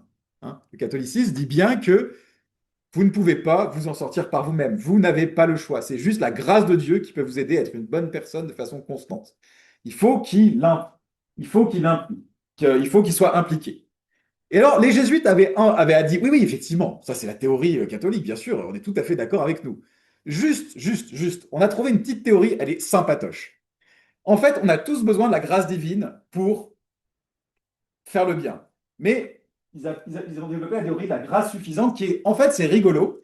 Effectivement, notre libre arbitre, il est cassé par le péché originel. Mais en fait, Dieu nous a donné la grâce suffisante. Qu'est-ce que ça veut dire? C'est qu'il a donné à tous les gens à la naissance sa grâce qui leur permet de choisir par eux-mêmes de faire le bien ou le mal. Ouais. Non, mais c'est grâce à la grâce de Dieu quand même, parce qu'il vous l'a donné à tous dès la naissance. Hein. Du coup, c'est pas du tout hérétique, c'est pas du tout contradictoire avec ce qui a été dit. Vous avez besoin de la grâce de Dieu, vous l'avez juste déjà tous, et c'est à vous de choisir ce que vous en faites. Alors, vous voyez que ça sent un peu la magouille quand même, par rapport au message de Saint Augustin, qui était vous pouvez essayer de faire le bien, vous n'y arriverez pas si Dieu n'intervient pas, et on ne choisit pas qui il décide d'aider, c'est vraiment son bon arbitre. Là, c'est ouais, il vous a donné dès le début tout le starter pack nécessaire. C'est vraiment la grâce est là dès la naissance. Et c'est vous qui choisissez. Donc on retombe finalement sur le truc que n'est pas le catholicisme, mais compatible avec le catholicisme. Parce que la grâce est là. Et c'est vraiment le cœur du débat. Et ce que disent les jansénistes, c'est non, ça sent un peu l'hérésie quand même. Si vous lisez Saint-Augustin, le cœur du catholicisme, du christianisme, c'est vraiment le désespoir de savoir que je pourrais essayer tout ce que je veux, je n'arriverai pas à être bon si Dieu n'apparaît pas dans ma vie et il choisit à qui il donne cette grâce. C'est pas par mes forces que je peux m'en tirer. Je suis misérable. C'est vraiment ça qu'il faut retenir. Et leur idée, c'est que voilà, ils reviennent à la lecture de Saint Augustin, qui effectivement, certains d'entre nous sont tireront. Si Dieu ne vous donne pas sa grâce, vous pourrez essayer tout ce que vous voulez, ça ne marchera pas. Et si jamais Dieu vous donne sa grâce, vous ne pouvez pas rater. Parce que dans le truc des jansénistes, dans le truc des jésuites, il y a l'idée que Dieu vous a donné la grâce, vous en faites ce que vous voulez. Non, ce que disent les jansénistes, c'est quand Dieu arrive et vous donne la grâce, là, vous êtes sauvé, vous êtes bon. Il n'y a pas moyen de foirer une fois que vous avez la grâce divine. La question qui se pose, c'est mais comment Dieu choisit à qui il donne sa grâce? La réponse est les voies de Dieu sont impénétrables. Il choisit. C'est un peu comme la doctrine de la prédé. Alors le problème, c'est que ça ressemble un petit peu pour les gens de l'époque à ce serait pas cette doctrine de la prédestination qu'on trouve chez les protestants. Vous savez, le truc où Dieu choisit lesquels à l'avance, lesquels seront sauvés, lesquels seront pas sauvés, et puis il n'y a aucun critère pour savoir lesquels seront sauvés. Est-ce que vous ne seriez pas des protestants, encore une fois? Donc vraiment, le gros problème du jansénisme, c'est ça. C'est trop austère. Ça redéfend des théories qui ressemblent beaucoup trop à celles du protestantisme. Et donc, tout le XVIIe siècle, ils vont être, du coup, pas bien vus et harcelés par le pouvoir. en étant des dissidents et en étant accusés de protestantisme, qui est vraiment à l'époque est vraiment un gros mot, quoi. Protestant, c'est pas joli joli, quoi. Alors c'est dans ce cadre-là, donc Pascal, c'est un janséniste. C'est vraiment le janséniste le plus connu, je pense. Vous connaissez des gens qui ont des liens avec le jansénisme. Racine, par exemple, a des liens avec le jansénisme. Mais Pascal, c'est vraiment le janséniste par excellence. Et du coup, ce qu'on connaît de Pascal, c'est le texte des Pensées. Donc, pendant 2 semaines, je vous donnerai les Pensées à lire, mais là, je vais faire une petite introduction. Parce qu'après, je vais passer à Descartes pour introduire Pascal. Même si Pascal déteste Descartes, pour comprendre le propos de Pascal, il faut quand même comprendre Descartes. Alors, Pascal, on connaît par ses pensées, mais les pensées, c'est pas vraiment un livre. Les pensées, c'est les notes qui nous restent d'un livre qui s'appelle Apologie de la religion chrétienne. En gros, c'était un livre sur lequel travaillait Pascal, qui était censé vous donner les arguments pour lesquels vous devriez être chrétien. Catholique, de préférence. Mais bon, déjà, chrétien, ce serait bien. Et il n'a jamais terminé l'ouvrage, et les pensées, c'est vraiment les fragments préparatoires pour cet ouvrage. Alors, Pascal, qui est-ce que c'est? Donc, c'est un Français, il naît en Auvergne, c'est important, on va y revenir. C'est quelqu'un qui est surdoué dès son enfance. Donc, à 16 ans, il écrit un premier traité de géométrie où il prouve des propriétés des cônes. À 18 ans, comme son père est plus ou moins. La tâche de son père, c'est de collecter les impôts dans le domaine où il est. Il se dit, tiens, je vais aider mon père, je vais créer la première machine à calculer qui existe. Allons-y. Je suis sûr que vous n'avez jamais fait de cadeau de fête des pères aussi beau que celui-là. Je veux dire, entre les colliers de nouilles et une calculatrice, il y a quand même une distance assez massive.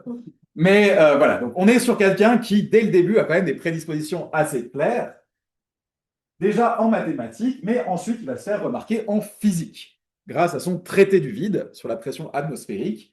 Donc vous le savez peut-être, mais la pression atmosphérique se mesure en Pascal. Et ça fait référence à Pascal. Grosso modo, à l'époque, il y a un grand débat sur est-ce que le vide existe dans la nature. C'est un débat qui est vraiment centré sur le fonctionnement des pompes. Je sais que ça ne vous passionne pas, mais c'est un grand truc à la Renaissance. Il y a énormément de discussions sur les pompes. Alors pourquoi il y a énormément de discussions sur les pompes à la Renaissance? Parce que tout le monde veut une fontaine dans son jardin. Non, mais c'est vrai, quoi. Je regardais, voilà, les fontaines, c'est super classe. Il y a toute une industrie qui se développe autour des pompes. Par exemple, si vous vivez en Italie, par exemple, là, dans une villa un peu en hauteur par rapport à la mer et aux rivières, il faut faire monter l'eau tout en haut. Et ça, c'est un peu chiant. Et surtout, ça amène à une découverte fondamentale, c'est que l'explication du fonctionnement des pompes, c'est quand même connu depuis l'Antiquité. L'explication qui est courante au Moyen Âge en physique, c'est l'idée aristotélicienne selon laquelle la nature a horreur du vide. Donc pourquoi quand vous faites du vide dans une pompe et que vous tirez le truc, l'eau par exemple va monter dans le tube? Ben parce que la nature aime pas le vide, donc elle cherche à remplir l'espace que vous avez laissé vide. Ok? Le problème, c'est que quand vous essayez d'installer des fontaines dans des villas qui sont très en hauteur pour des riches Italiens, c'est pas une blague, hein, ça tourne autour de l'Italie beaucoup là. Et ben vous remarquez qu'en fait, quand la pompe est trop longue, l'eau arrête de monter à un certain niveau. Elle remplit pas entièrement la pompe. En fait, vous pouvez pas faire une pompe de 5 mètres de long et avoir l'eau qui monte de 5 mètres. Ça fonctionne pas. Il faut que vous fassiez toute une série de micro-pompes qui se suivent les unes les autres, ce qui est un peu plus compliqué. Et du coup, ça pose quand même une question fondamentale philosophiquement à l'époque et physiquement, c'est est-ce que la nature a horreur du vide, mais jusqu'à un certain niveau? Ça paraît un peu con. Du coup, se passe tout un tas de spéculations sur comment ça fonctionne, est-ce que le vide existe, etc. Et le traité du vide de Pascal, c'est l'idée que les pompes fonctionnent pas parce que la nature a envie de remplir le vide, mais par pression de l'air. En fait, c'est quand vous videz une pompe, l'air va faire pression d'un côté et pousser l'eau dans le vide de la pompe. Mais bien sûr, la pression de l'air, elle n'est pas énorme, sinon on serait tous morts écrasés. Elle est limitée, donc ça ne va pas monter plus qu'un certain niveau. Et il le prouve en faisant une série d'expériences qui est très connue. C'est qu'il se dit, une des choses que prédit cette expérience, c'est que si je vais plus haut, comme il y aura moins d'air au-dessus de moi, par exemple, en haut d'une montagne, comme il y aura moins d'air au-dessus de moi, il y aura moins de pression de l'air et donc les liquides monteront moins haut dans les pompes. Et ça, il le fait en montant en haut du Puy-de-Dôme, en Auvergne, justement.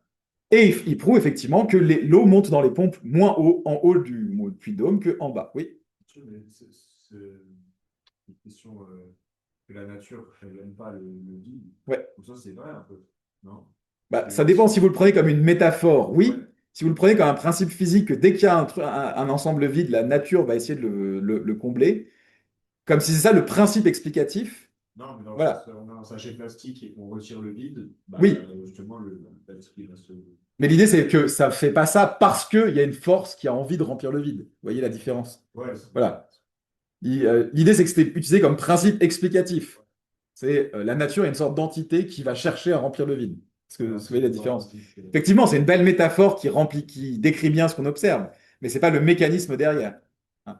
Dire que l'eau monte dans la pompe parce que l'air appuie dessus, ça fait des prédictions un peu plus précises, par exemple. Parce que là, du coup, ça voudrait dire que la nature a moins horreur du vide en altitude, quoi, par exemple. Ce qui serait un peu étrange comme principe explicatif. Donc voilà, ça c'est vraiment là-dessus que Pascal fait son entrée en physique. Ça entraîne beaucoup de débats, surtout avec quelqu'un qui défend l'idée que le vide n'existe pas, qui est le Père Noël. Voilà. Donc si vous prenez les œuvres complètes de Pascal, vous avez toute une correspondance où vous avez lettre de Pascal au Père Noël, tant. Voilà, ça me fait juste rire, j'aime bien. Mais sa carrière scientifique va s'arrêter parce qu'il va faire une conversion au jansénisme.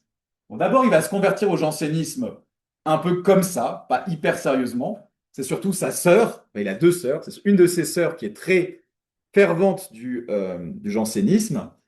D'ailleurs, à la mort de son père, la sœur en question voudra utiliser sa part de l'héritage pour donner son héritage à Port-Royal, qui est le grand centre janséniste, avant elle-même de devenir nonne à Port-Royal.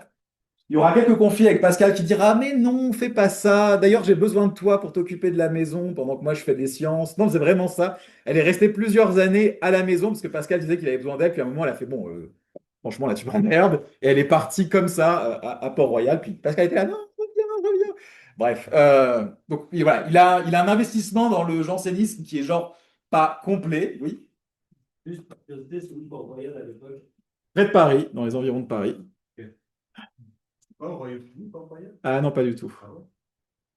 Non, je suis désolé.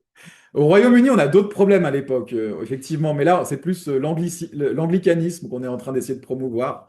Donc, c'est pas la même mode. Non, non. Port-Royal, c'est vraiment aux abords de Paris. Je pense que ce serait même dans Paris maintenant. Peut-être que je me trompe et que c'était déjà dans Paris à l'époque, mais c'est vraiment dans ce centre intellectuel parce que ça brasse beaucoup d'intellectuels à l'époque. C'est vraiment un centre intellectuel important.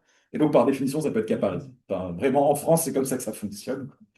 Mais après, il a une sorte d'expérience. Après un accident, un peu plus tard, il a une expérience mystique. Et là, il se convertit entièrement, fondamentalement, profondément au jansénisme. Et après ça, il va écrire surtout des écrits, en fait, apologétiques en défense du jansénisme et de la religion chrétienne. Donc, un qui, à une époque, les profs de lettres donnaient beaucoup ça, mais c'est peut-être un peu vieux maintenant, c'était les provinciales. Je ne sais pas si vous avez déjà vu les provinciales. Les provinciales, c'est un truc épistolaire où c'est des lettres qui sont écrites par, soi-disant, quelqu'un qui vient de la campagne et qui monte à Paris et qui voit toutes les conneries que les jésuites font. Et il explique à quel point c'est complètement idiot. Voilà. Il essaye d'écrire donc l'apologie de la religion chrétienne. Et ça, c'est juste pour le fun. Une des dernières réalisations de Pascal, c'est que il investit son argent dans les carrosses à 5 sols. Idée incroyable qu'il a un jour, il se dit: on pourrait faire un truc dans Paris, on pourrait créer des carrosses qui font des circuits continus, et il s'arrête à des stations. Et en fait, les gens, ils paieraient 5 sols, c'est pas cher, pour faire un trajet d'une station à une autre. Donc il investit là-dedans, ça va durer un peu de temps, puis après, ça va mourir. Mais tu vois, il est un peu pense dans le futur, quoi. C'est le premier transport en commun, quoi. Alors, bon, ça c'est juste pour dire, Pascal n'est pas le seul enfant doué de la famille. Il y a Jacqueline Pascal, qui est justement sa sœur, qui va se convertir énormément au jansénisme. Alors elle, son don, c'est pas les maths. Elle est plutôt à la base une littéraire, une grande qui écrit beaucoup de poèmes. L'histoire dit que, en fait, le père de Pascal, donc de Jacqueline, va être accusé d'avoir un peu détourné de l'argent. Je ne sais pas si c'est vrai ou pas. Donc, il va être traîné devant Richelieu pour être condamné. Et il est mis en prison et elle compose un poème à Richelieu tellement beau qu'il décide: vas-y, je libère ton père. Encore une fois, voilà, il faut avoir des enfants comme ça. Hein. Pas facile. Mais après, donc, elle rentre à l'abbaye de Port-Royal contre l'avis de son père et de son frère. Et elle a un certain nombre d'écrits qui sont redécouverts maintenant, qui n'ont longtemps pas été découpés, où elle défend surtout la liberté de conscience chez les femmes de l'époque, en disant: voilà, c'est pas aux hommes de décider ce que les femmes doivent croire. Le rapport avec Dieu est uni, et le rapport avec Dieu, c'est directement avec Dieu. Ça ne transite pas par mon frère ou mon père. Et du coup, elle a écrit des ouvrages sur la philosophie de l'éducation et la pédagogie. Et donc, si vous voulez regarder, il y a des liens. C'est pas très connu, mais peut être un sujet de mémoire un jour, parce qu'il y a vraiment beaucoup de trucs à creuser. Euh, Parce que bon, elle a quand même été éclipsée par son frère qui, clairement, était quand même très très bon. Oui. Vous n'entendez pas par théologie négative? Ah, elle développe une théologie négative. Alors, vous savez pas ce que c'est théologie négative? Alors, une théologie positive, c'est l'idée que vous pouvez dire des choses sur Dieu. Théologie négative, c'est l'idée que Dieu est tellement au-delà de l'entendement humain et du langage humain que la seule façon de décrire Dieu, c'est de dire ce qu'il n'est pas.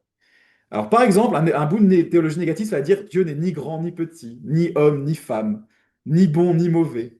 Voilà, il est au-delà de tout ce que le langage humain. Il transcende les capacités humaines. C'est vraiment l'idée qu'on ne peut pas faire de théologie au sens d'une science qui serait une connaissance. Voilà, en gros, une bonne analogie serait de dire vous ne pouvez pas voir un trou noir, mais vous pouvez voir un peu la lumière qu'il y a autour, et ça le délimite. De la même façon, vous ne pouvez pas penser Dieu, mais vous pouvez voir tout ce qu'il n'est pas. Et ça, quelque part, ça vous donne une sorte de premier aperçu de ce qu'il est, mais complètement indirect. Donc, c'est vraiment quelque chose qu'on trouve pas mal au Moyen Âge, mais qui est ressuscité aussi dans certains contextes. Tout ce qui est théologie négative, c'est vraiment l'idée on peut rien dire. La seule chose qu'on peut dire, c'est qu'on peut rien dire. Enfin, je ne sais pas si c'est très constructif, mais c'est ça. Alors, du coup, on passe aux pensées de Pascal. On a enfin fini cette longue introduction. Ça va être un peu plus long que prévu. On va passer au gros maintenant. Alors, les pensées, effectivement, c'est une œuvre inachevée. C'est le texte le plus lu de Pascal, parce qu'il est pour de très bonnes raisons, très beau texte, des choses très intéressantes, on va voir. Mais il faut voir que c'est pas comme ça que Pascal comptait que ce soit lu. C'est vraiment des notes qu'il préparait pour une apologie de la religion chrétienne. Et on a même le plan de ce livre, parce qu'il nous a laissé le plan de ce livre et quels seraient les meilleurs arguments. Le but des pensées, ça n'est pas de prouver que la religion chrétienne est vraie. Pascal fait partie des gens, qu'on trouve déjà au Moyen Âge, qui considèrent que considérer qu'on peut prouver l'existence de Dieu avec certitude et prouver aux gens qui doivent faire ça, en fait, en soi, c'est déjà hérétique. On doit aimer Dieu par la foi, par l'amour. Si vous avez une preuve mathématique que c'est ce que vous devez faire, c'est pas trop l'amour. Hein, voilà. Mais par contre, le but des pensées, des buts de la religion chrétienne, veut prouver la chose suivante, c'est que ça n'est pas irrationnel de croire en Dieu, parce que déjà à l'époque, il commence à y avoir une montée de l'athéisme dans le contexte de la révolution scientifique, avec l'idée Dieu, c'est des conneries, c'est les gens qui sont un peu débiles, qui croient en Dieu. Nous, on n'y croit pas, on est vachement intelligents, tout, tout. Bah, vous voyez ce genre de truc, ça existe encore. Et le truc de Pascal, c'est de dire non, non, vous n'êtes pas intelligent, calmez-vous. C'est pas plus irrationnel de croire en Dieu. Et en fait, même l'athéisme, des fois, c'est un peu borderline aussi irrationnel. On va voir pourquoi. Donc c'est une défense de la religion chrétienne dans ce sens-là. Pas une preuve, mais une défense de l'idée que vous pouvez rationnellement accepter la religion chrétienne, même s'il n'y a pas de preuve. Est-ce que vous voyez vraiment l'idée? Alors les deux grands arguments que Pascal développe dans les pensées, il y en a un qui est intéressant et un qui, d'après moi, l'est un peu moins. Donc on va se concentrer sur un. Celui sur lequel on va se concentrer, c'est ça. En gros, l'argument principal des pensées, c'est de dire que quand on essaye de percevoir ce qu'est la nature humaine, on a toujours une image un peu contrastée, comme si l'homme était double en fait, comme s'il n'avait pas une nature stable, comme s'il était partagé entre deux natures. Et en fait, la religion chrétienne, c'est la meilleure explication pour cette observation. Vous voyez, c'est quand même, j'aime beaucoup l'approche. C'est vraiment, bon, je ne peux pas prouver la religion chrétienne, mais étant donné les faits qu'on a, c'est quand même la meilleure explication. On va voir pourquoi, selon lui. Et après, il y a l'argument un peu moins sympa, c'est de dire, en plus, la religion chrétienne, c'est celle qui correspond le mieux aux prédictions des prophètes dans l'Ancien Testament. Si ça, c'est pas une preuve, je ne sais pas ce que c'est.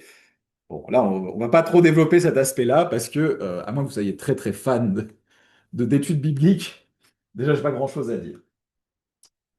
Alors, ce qui est important, c'est que à la base des pensées se trouve vraiment l'idée que l'homme, il est double, il est ni grand ni petit, ni rationnel ni irrationnel, donc il y a un peu côté négatif quelque part.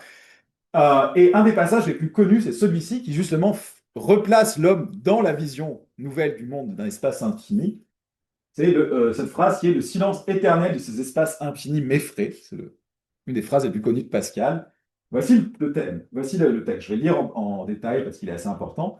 Que l'homme contemple donc la nature entière dans sa haute et pleine majesté, qu'il éloigne sa vue des objets bas qui l'environnent, qu'il regarde cette éclatante lumière mise comme une lampe éternelle pour éclairer l'univers, que la terre lui paraisse comme un point au prix du vaste tour que cet astre décrit, et qu'il s'étonne que ce vaste tour lui-même n'est qu'une pointe très délicate à l'égard de celui que ces astres, qui roulent dans le firmament, embrassent. Donc, en gros, l'idée, c'est, regardez, vous êtes un point sur la Terre, c'est petit par rapport au Soleil, et finalement, maintenant, on sait que le Soleil, c'est très petit par rapport au reste de l'univers, vous êtes minuscule. Hein.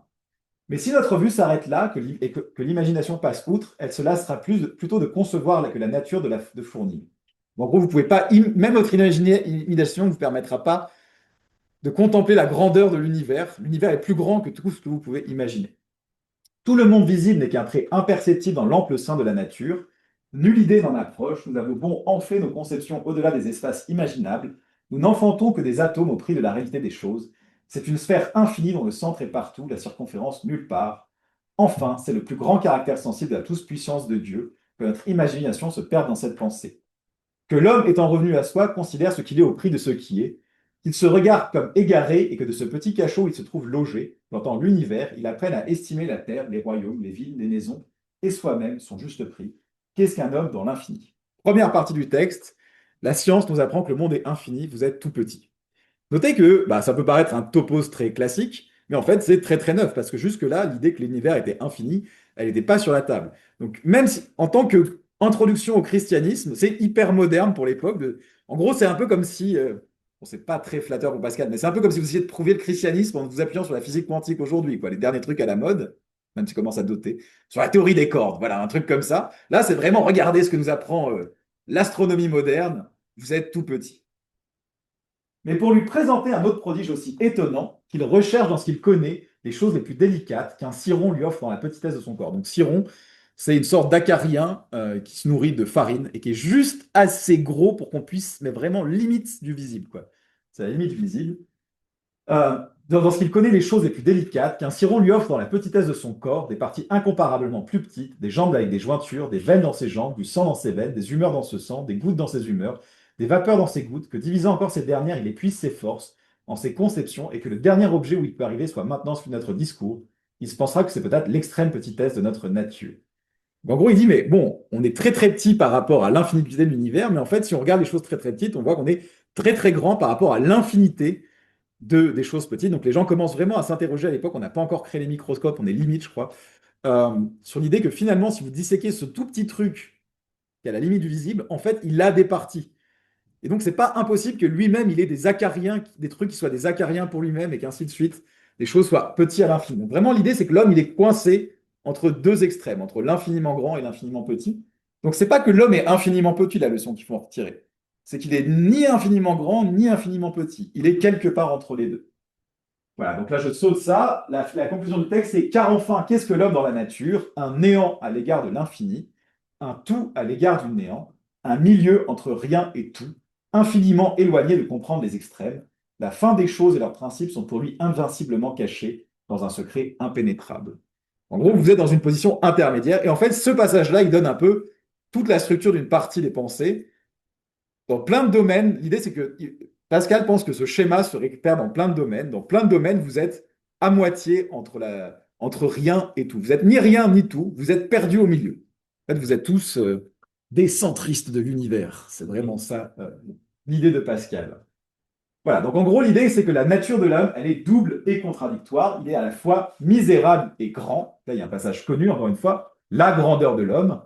La grandeur de l'homme est si visible qu'elle se tire même de sa misère, car ce qui est nature aux animaux, nous l'appelons misère en l'homme, par où nous reconnaissons que sa nature étant aujourd'hui pareille à celle des animaux, il est déchu d'une meilleure nature qui lui était propre autrefois. Car qui se trouve malheureux de n'être pas roi, sinon un roi dépossédé? Trouvait-on Polémile malheureux de n'être pas consul? En gros, là, l'argument est assez subtil et il est assez marrant, c'est à dire, si je vous dis que vous vous comportez comme des animaux, par exemple, je ne sais pas si vous avez un enfant qui est en train de manger hyper salement ou qui est en hyper goulûment, prenons un péché, n'importe quel péché que vous pouvez avoir, imaginons que vous vautrez dans le stupre et le sexe, vous dire, voilà, vous vous comportez comme des animaux, prenons des trucs comme ça, et bien Casca dit, mais si vous dites à un animal qui se comporte comme un animal, c'est pas spécialement une insulte, dire, ok, enfin, si vous comprenez, mais pour l'homme, c'est un peu l'idée que si vous dites que les hommes sont des animaux, ça implique une sorte de déception dans l'être humain. Et ce que dit Pascal, c'est le fait qu'on soit déçu que les hommes puissent se comporter de façon misérable comme des animaux, ça prouve qu'en fait, on attend plus de lui. Donc on a une sorte encore de dichotomie. D'un côté, quand on observe l'humanité, c'est pas la fête, ils se comportent vraiment tous comme des animaux, et en même temps, on est déçu, comme si on voulait plus d'eux. Donc encore une fois, vous voyez, il y a cette idée qu'on est divisé entre deux choses. D'un côté, on tire vers l'animalité, puisqu'on se comporte comme des animaux, et de l'autre, on considère qu'on ne devrait pas se comporter de cette façon.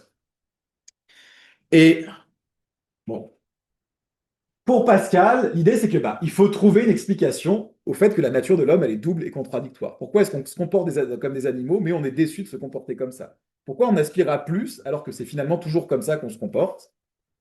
Et selon un truc clairement de Pascal, c'est de dire les théories classiques, philosophiques classiques, elles ne nous fournissent pas de réponse. Rappelez-vous, hein, pour l'instant, on a oublié tout le Moyen Âge, on parle des philosophies antiques. Il dit voilà, soit on prend des théories comme l'épicurisme ou le scepticisme, et concentrez-nous sur l'épicurisme, elles nous disent quoi? L'homme, il est ignorant et misérable, tout ce qu'il cherche, c'est le plaisir, c'est bas, c'est nul. Donc là, ça rend compte d'un côté de l'homme, son côté un peu animal, mais ça ne rend pas compte de son côté grand. Et dit, après, vous avez d'autres théories comme le stoïcisme qui mettent l'accent sur la raison humaine, sur le pouvoir qu'a l'homme de se contrôler, sur sa capacité à aller au-dessus de ses passions, et disent, oui, mais ça nous explique pourquoi l'homme est grand, mais ça ne nous explique pas pourquoi il est aussi misérable de l'autre côté. Vous voyez vraiment cette idée, chaque philosophie capture une partie de l'image humaine, mais jamais toutes les parties en même temps. Parce que l'homme, il est double. Hein, il est toujours en train d'osciller entre deux possibilités. Et l'argument principal de Pascal, ça va être il y a un truc qui peut expliquer ça, c'est la religion chrétienne. Alors pourquoi spécifiquement la religion chrétienne? En fait, il y a vraiment une raison. Il y a vraiment une raison pour laquelle les autres religions ne peuvent pas l'expliquer, et vraiment juste la religion chrétienne, selon lui. C'est qu'au cœur de la religion chrétienne se trouve l'idée de la chute. Tout le monde voit ce que c'est la chute dans le christianisme, c'est l'idée que Adam et Ève avaient une nature parfaite, rationnelle, euh, ils savaient tout, ils avaient une volonté, enfin pas tout, mais ils avaient une intelligence qui fonctionnait, ils avaient une volonté qui leur permettait de faire des choix libres. Et leur choix, celui de désobéir et de manger la pomme de l'arbre de la connaissance, a fait en sorte que la nature humaine a été changée après la chute. L'idée, c'est que les humains initiaux ne sont pas les humains maintenant dans le catholicisme, dans le christianisme, parce que votre nature, elle est corrompue. Donc, par exemple, vous voyez bien, l'idée, c'est que, par exemple, Adam et Ève étaient censés être immortels, et maintenant nous sommes mortels. Ça, c'est un résultat de la chute et du péché. Hein. Parmi d'autres choses, avant, on n'avait pas besoin de travailler, et maintenant, on doit travailler. Ça, c'est dans la Bible. Hein. Puis les femmes doivent accoucher. Je ne sais pas si vous savez, mais une des punitions qui est donnée à Adam et Ève, c'est tu enfanteras dans la douleur. Donc, vraiment, ça dit le truc. Voilà, ça, c'est vraiment le fardeau. Donc vraiment, il y a l'idée que l'idée de Pascal, c'est que là où les philosophies antiques donnent toujours juste une image unique de l'homme, ils ne peuvent pas expliquer pourquoi il est deux choses en même temps, le christianisme vous donne la clé. En fait, vous n'êtes pas ce que vous devriez être. La nature de l'homme, elle est grande, elle est fantastique, elle est belle, mais la nature de l'homme après le péché originel, après la chute, elle est corrompue. Mais vous avez en vous-même le souvenir de ce que serait votre vraie nature, ce que c'est être vraiment un humain. C'est juste que vous ne pouvez pas vraiment l'être, c'est fort dommage. Mais du coup, vous oscillez entre ces deux natures. Comme vous êtes d'une nature corrompue, vous voterez dans la fange comme les animaux. Et en même temps, comme il vous reste des restes un peu de cette nature initiale, vous savez que c'est pas à ça que vous êtes destiné, que vous êtes destiné à quelque chose de plus grand. Et c'est ça la source de la nature double de l'homme, selon Pascal. Et c'est pour ça que pour lui, la christianisme, c'est la meilleure explication possible de la condition humaine. Parce que ça explique ce tiraillement de la condition humaine. Hein. Voilà un passage très connu. Hein. La misère se concluant de la grandeur et la grandeur de la misère, ça c'est ce qu'on a vu avant. Les uns ont conclu la misère d'autant plus qu'ils ont pu pour preuve la grandeur, et les autres concluant la grandeur avec d'autant plus de force qu'ils ont conclu de la misère même. Tout ce que les uns ont pu dire pour montrer la grandeur n'a servi que d'un argument aux autres pour conclure la misère, puisque c'est être d'autant plus misérable qu'on est tombé de plus haut, et les autres au contraire. Donc l'idée, c'est plus vous appuyez sur l'idée que l'homme est capable de grandes choses, d'être rationnel, de passer au-dessus de ses parties, plus ça appuie le fait qu'il l'est souvent pas, quoi, en fait. Donc en fait, chaque image se renforce mutuellement. Ils se sont portés les uns sur les autres par un cercle sans fin, étant certains qu'à mesure que les hommes ont de lumière, ils trouvent et grandeur et misère en l'homme. En un mot, l'homme connaît qu'il est misérable, il est donc misérable plus qu'il l'est, mais il est bien grand puisqu'il le connaît. Voilà, donc dans la condition humaine, il y a vraiment cette idée que on a la condition humaine, elle est double parce qu'elle est déchirée entre ce qu'on fait vraiment et ce à quoi on aspire. Alors que l'idée, c'est que les animaux, en priori, n'ont pas ce genre de problème. Voilà. Et comme je vous dis, la meilleure explication pour ça, c'est la religion chrétienne. Et du coup, la connaissance de Dieu sans celle de sa misère fait l'orgueil. La connaissance de sa misère sans celle de Dieu fait le désespoir.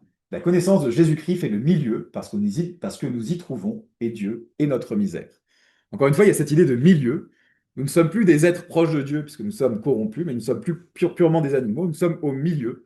Et la meilleure explication, c'est Jésus-Christ, Dieu, le péché originel. Vous voyez comment va l'argument? Alors, quel rapport avec Descartes et les sceptiques, vous allez me dire? Mais si, il y en a un, je vous jure.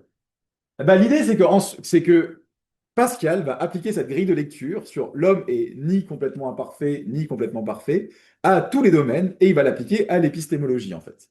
Pour montrer qu'en fait, le christianisme, la thèse du milieu, si vous voulez, elle rend compte, en fait, de tous les problèmes philosophiques importants. Alors, et un problème philosophique important, à l'époque, c'est le débat qu'on peut trouver entre Descartes et les sceptiques. Et l'idée de Pascal, hein, c'est tout de suite, c'est les sceptiques sont un extrême, ils ont tort. Descartes un extrême, il a tort. Encore une fois, la vérité, elle est au milieu et il faut l'expliquer par la religion chrétienne. Alors, voilà, l'idée c'est que la nature double de l'homme, elle affecte aussi notre épistémologie, c'est-à-dire notre rapport à la connaissance, parce que les philosophes, le débat philosophique à l'époque de Pascal, il est coincé entre le scepticisme, qui est l'idée qui dit qu'on ne peut rien savoir, notre capacité intellectuelle n'est pas suffisante pour prouver quoi que ce soit, et donc nous ne savons rien, et le dogmatisme, c'est-à-dire les gens comme Descartes, qui disent que oui, oui, on sait des choses, on peut même prouver tout ce que nous savons, donc on le sait vraiment, on peut prouver des choses. Hein. Donc voilà ce que dit par exemple Pascal. Je m'arrête à l'unique fort des dogmatistes, qui est qu'en parlant de bonne foi et sincèrement, on peut douter des principes naturels. Donc Descartes dit, les dogmatistes, comme Descartes, disent qu'on sait des choses et qu'on peut les prouver, ils ont raison sur un point. Si vous êtes un peu raisonnable 5 secondes et que vous arrêtez de faire de la philo, vous ne doutez pas que le monde extérieur existe. Vous savez que le monde extérieur existe. Vous êtes tous d'accord qu'on sait que le monde extérieur existe. Alors certes, on ne peut pas le prouver, mais il y a un point sur lequel les dogmatistes ont raison, c'est qu'on sait des trucs. C'est pas vrai qu'on sait rien. On sait qu'on existe, on sait que le monde extérieur existe. On sait par exemple aussi que les lois de la nature sont un peu stables et vont continuer demain, etc. Il y a plein de choses qu'on sait comme ça. C'est pour ça que le scepticisme est clairement faux. Le scepticisme dit qu'on ne sait rien, mais je peux vous dire plein de choses que je sais. Je sais que je suis là, ici, avec vous, etc. Contrepoids, les pyrrhoniens opposent en un mot l'incertitude de notre origine qui enferme celle de notre nature, à quoi les dogmatistes sont encore à répondre depuis que le monde dure. Mais dit, en même temps, les pyrrhoniens, donc les sceptiques, ont aussi un point sur lequel ils ont raison, c'est qu'on ne peut pas prouver ces choses-là. Notre nature est trop fragile pour prouver qu'on sait ces choses-là. Je ne peux pas prouver que le monde extérieur existe et je ne peux pas prouver que vous êtes là avec moi. Mais je le sais quand même. Hein. Mais l'idée, c'est que cette position-là, c'est une position un peu mixte entre, d'un côté, les sceptiques qui vont dire on ne peut rien prouver, donc on ne sait rien, et les dogmatiques, ils disent non, non, mais je peux prouver que le monde extérieur existe, je vous jure. D'ailleurs, c'est pour ça qu'on le sait. Oui. Mais Descartes, il est comment dogmatique, parce que les sceptiques, enfin, de ce que j'ai compris, les sceptiques surtout, à part sur le fait. Alors en fait, on va voir, mais Descartes, c'est qu'il est. Descartes déteste les sceptiques. Du coup, c'est quoi enfin, à part, du coup, Dogmatique, l'idée, c'est que vous êtes dogmatique quand vous pensez que vous pouvez affirmer des choses comme si vous les saviez. Donc, si par exemple vous dites le monde extérieur existe, je suis en train de parler à quelqu'un, vous êtes déjà un peu dogmatique quand même. Et puis, il ne dit pas que le monde est extérieur. Descartes? C'est pas comme je suis. Non, mais à partir de je pense donc je suis, il prouve l'existence de Dieu et du monde extérieur. On va y revenir. Le but de Descartes, c'est pas le doute. Le but de Descartes, c'est de douter le maximum pour montrer ensuite qu'on peut tout prouver, qu'il n'y a plus besoin de douter. C'est pour ça que c'est pas un sceptique. Son doute, il est purement instrumental. Non, non, Descartes, c'est l'antithèse absolue des sceptiques. C'est de dire, ouais, non, ne vous inquiétez pas, on va faire comme si on doutait, et après on va tout prouver. Voilà, exactement. Ils lisent du scepticisme contre le scepticisme, presque. On va y revenir dans 5 secondes. Et pour l'époque, c'est clair que s'il y a un exemple de dogmatique, c'est Descartes. Il ne faut pas prendre ça comme un gros mot. Hein. Pour nous, dogmatique, aujourd'hui, ça veut dire fermé d'esprit. Mais dogmatique, à l'époque, dans le langage du scepticisme, c'est si vous pensez qu'on ne peut rien savoir, vous êtes sceptique. Si vous pensez qu'on peut savoir des trucs, vous êtes dogmatique. Par exemple, si vous dites je sais qu'aujourd'hui je suis à Genève, vous êtes un peu dogmatique. Un peu d'ouverture d'esprit, s'il vous plaît. Voilà, vous pourriez être dans une réalité virtuelle d'abord, vous n'en savez rien. Mais voilà, c'est ça que ça veut dire dogmatique. Il ne faut vraiment pas le prendre comme, faut vraiment prendre comme un nom de position philosophique, pas comme aujourd'hui comme une accusation. Effectivement, si aujourd'hui j'arrive en disant ah, vous êtes dogmatique, pas très sympa. Mais c'est pas ça que ça veut dire dans ce contexte-là. Alors voilà, donc l'idée de Pascal, c'est ça. Nous avons une impuissance à prouver invincible à tout le dogmatisme. Nous avons une idée de la vérité invincible à tout le pyrrhonisme. Donc, le pyrrhonisme, c'est le scepticisme. C'est une très jolie phrase. De toute façon, la plupart des phrases de Pascal sont jolies. Voilà, je sais que c'est subjectif, mais bon, je pense qu'on peut l'affirmer quand même assez classe. Quand même assez classe. Qui dit en gros, on sait que le dogmatisme peut pas marcher comme théorie parce qu'on ne peut pas tout prouver. On n'arrive pas à prouver que le monde extérieur existe. Et en même temps, on sait que le scepticisme est faux parce qu'on sait que le monde extérieur existe. Donc on est coincé entre ces deux extrêmes, parce que la philosophie nous offre ces deux extrêmes. On ne sait rien, et on peut prouver les choses définitivement, et on peut en être certain. Ce que Pascal dit, c'est ouais, mais en fait, on est encore une fois, on est au milieu. On sait des trucs, mais on ne peut pas les prouver. Donc c'est vraiment toujours cette thèse intermédiaire. Voilà. Donc, l'idée, c'est que le débat au XVIIe siècle, il accepte une définition de la connaissance qui est très rejetée aujourd'hui, mais qui va être la définition de la connaissance qui va dominer en philosophie au moins jusqu'au XXe siècle. C'est l'idée que pour savoir quelque chose, il faut que vous croyiez cette chose, qu'elle soit vraie, mais aussi que vous ayez une démonstration de cette chose-là, que vous puissiez le prouver.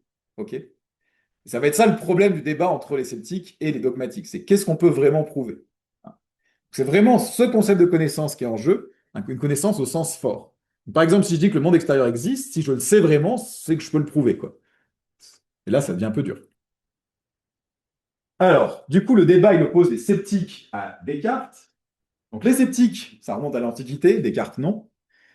Le scepticisme, c'est vraiment, en gros, on peut définir le scepticisme comme la théorie selon laquelle on ne sait rien. On ne peut pas savoir quelque chose. Donc, il y a deux formes de scepticisme dans l'Antiquité. Il y a l'Académie de Platon et le pyrrhonisme. Alors, l'Académie de Platon, pourquoi? Parce qu'après sa mort, Platon nomme des successeurs, et les successeurs vont faire un choix. Ce qui les intéresse dans la philosophie de Platon, c'est pas la théorie des idées, c'est pas la métaphysique, c'est pas la caverne et tous ces trucs-là. Ce qui intéresse les successeurs de Platon dans les dialogues de Platon, c'est surtout que les dialogues se terminent souvent sans conclusion. Et pour eux, continuer le travail de Platon, c'est continuer cette idée que sur chaque question, on doit montrer que c'est compliqué et qu'on ne peut pas arriver à une conclusion. Donc vraiment, la métaphysique platonicienne n'est pas vraiment défendue par l'Académie très longtemps après Platon. L'Académie se ressent vraiment sur cette idée du dialogue socratique, le pour, le contre, c'est compliqué. Donc ce que font surtout les académiciens, c'est qu'ils défendent une théorie selon laquelle on ne peut jamais rien trancher avec certitude, mais on peut essayer de peser le pour et le contre, et on peut juger quelle théorie est plus probable que l'autre à un moment donné. Donc ils compilent beaucoup d'arguments philosophiques en essayant de trouver, en compilant, en discutant tous les arguments philosophiques qui existent sur une question, et en essayant de trouver quelle est la thèse la plus probable. Donc un héritier fameux de l'Académie, c'est Cicéron, qui, bon, avec quelques travers romains forcément, c'est-à-dire qu'il rajoute un peu l'idée que si tu es vertueux, tu vas être récompensé après la mort, parce que voilà, c'est ça, c'est Rome, quoi. Il faut être vertueux. Mais à part ça, Cicéron accepte beaucoup la plupart des thèses de l'Académie. Mais ce qui fait vraiment flipper Descartes, c'est plutôt le pyrrhonisme. Alors qu'est-ce que c'est le pyrrhonisme? C'est une autre secte antique qui est créée par Pyrrhon d'Hélice, dont le nom, et c'est vraiment une forme encore plus radicale du scepticisme. Alors quel est le point du pyrrhonisme selon Pyrrhon d'Hélice? Leur idée, c'est qu'on est une école antique, donc ce qu'on veut, c'est le bonheur, c'est le souverain bien, il n'y a pas de problème, comme tout le monde, hein, finalement. Alors, qu'est-ce que c'est le souverain bien? C'est l'absence de troubles de l'âme, c'est l'ataraxie. Voilà. On est bien quand on ne souffre plus de troubles de passion. Jusque-là, pas très différent de beaucoup d'autres écoles. Ce qui compte, c'est quel est le moyen de... Comment on fait pour ne avoir aucun trouble de l'âme? Eh bien, à la base du pyrrhonisme, il y a une idée très simple, c'est qu'en général, ce qui fait qu'on est troublé, c'est qu'on porte des jugements de valeur. Hein. Par exemple, si vous êtes triste que quelqu'un est mort, c'est parce que vous jugez que c'était bon qu'il soit là, avec vous, dans votre existence. Si vous êtes triste d'avoir perdu tel objet, c'est que vous jugez que tel objet était utile. Hein. Du coup, une façon de ne pas être troublé, c'est de jamais faire de jugement sur quoi que ce soit. Si vous arrivez à vous convaincre qu'on ne sait pas, qu'on n'a pas de raison de penser que ça, c'est plus probable que ça, qu'on ne peut pas déterminer le vrai du faux, vous allez atteindre l'absence de l'âme. Donc l'idée, c'est qu'il faut atteindre ce qu'ils appellent l'époqué, c'est-à-dire la suspension du jugement, la condition de l'ataraxie, de l'absence de trouble de l'âme, la condition du bonheur et du calme, c'est finalement de ne plus porter de jugement. Si vous ne jugez pas, vous serez plus perturbé. Voilà. Et comment on fait ça? En pratiquant ce qui s'appelle l'acatalepsie, c'est-à-dire en général, c'est une théorie qui partage avec les stoïciens, c'est l'idée que quand les impressions se présentent à vous, il y a certaines impressions qui vous disent allez, vas-y, accepte-moi. Par exemple, là, j'ai très envie d'accepter l'idée qu'il y a des gens devant moi. Hein. C'est ce que mon système visuel me dicte. Mais je peux pratiquer, au lieu de saisir la catalepsie, c'est la saisie. Au lieu de saisir cette représentation et d'accepter, je peux faire oh non, non. Effectivement, j'ai l'impression qu'il y a des gens en face de moi, mais qui suis-je pour juger? Voilà. Donc ça, c'est le pyrrhonisme. C'est une version hyper radicale du scepticisme. Beaucoup plus radicale, parce que comme le but, c'est d'atteindre vraiment la paix de l'âme, alors ça, je vais sauter un petit peu. Leur idée, c'est qu'il faut jamais penser qu'il y a plus d'arguments dans un sens que dans l'autre pour chaque théorie.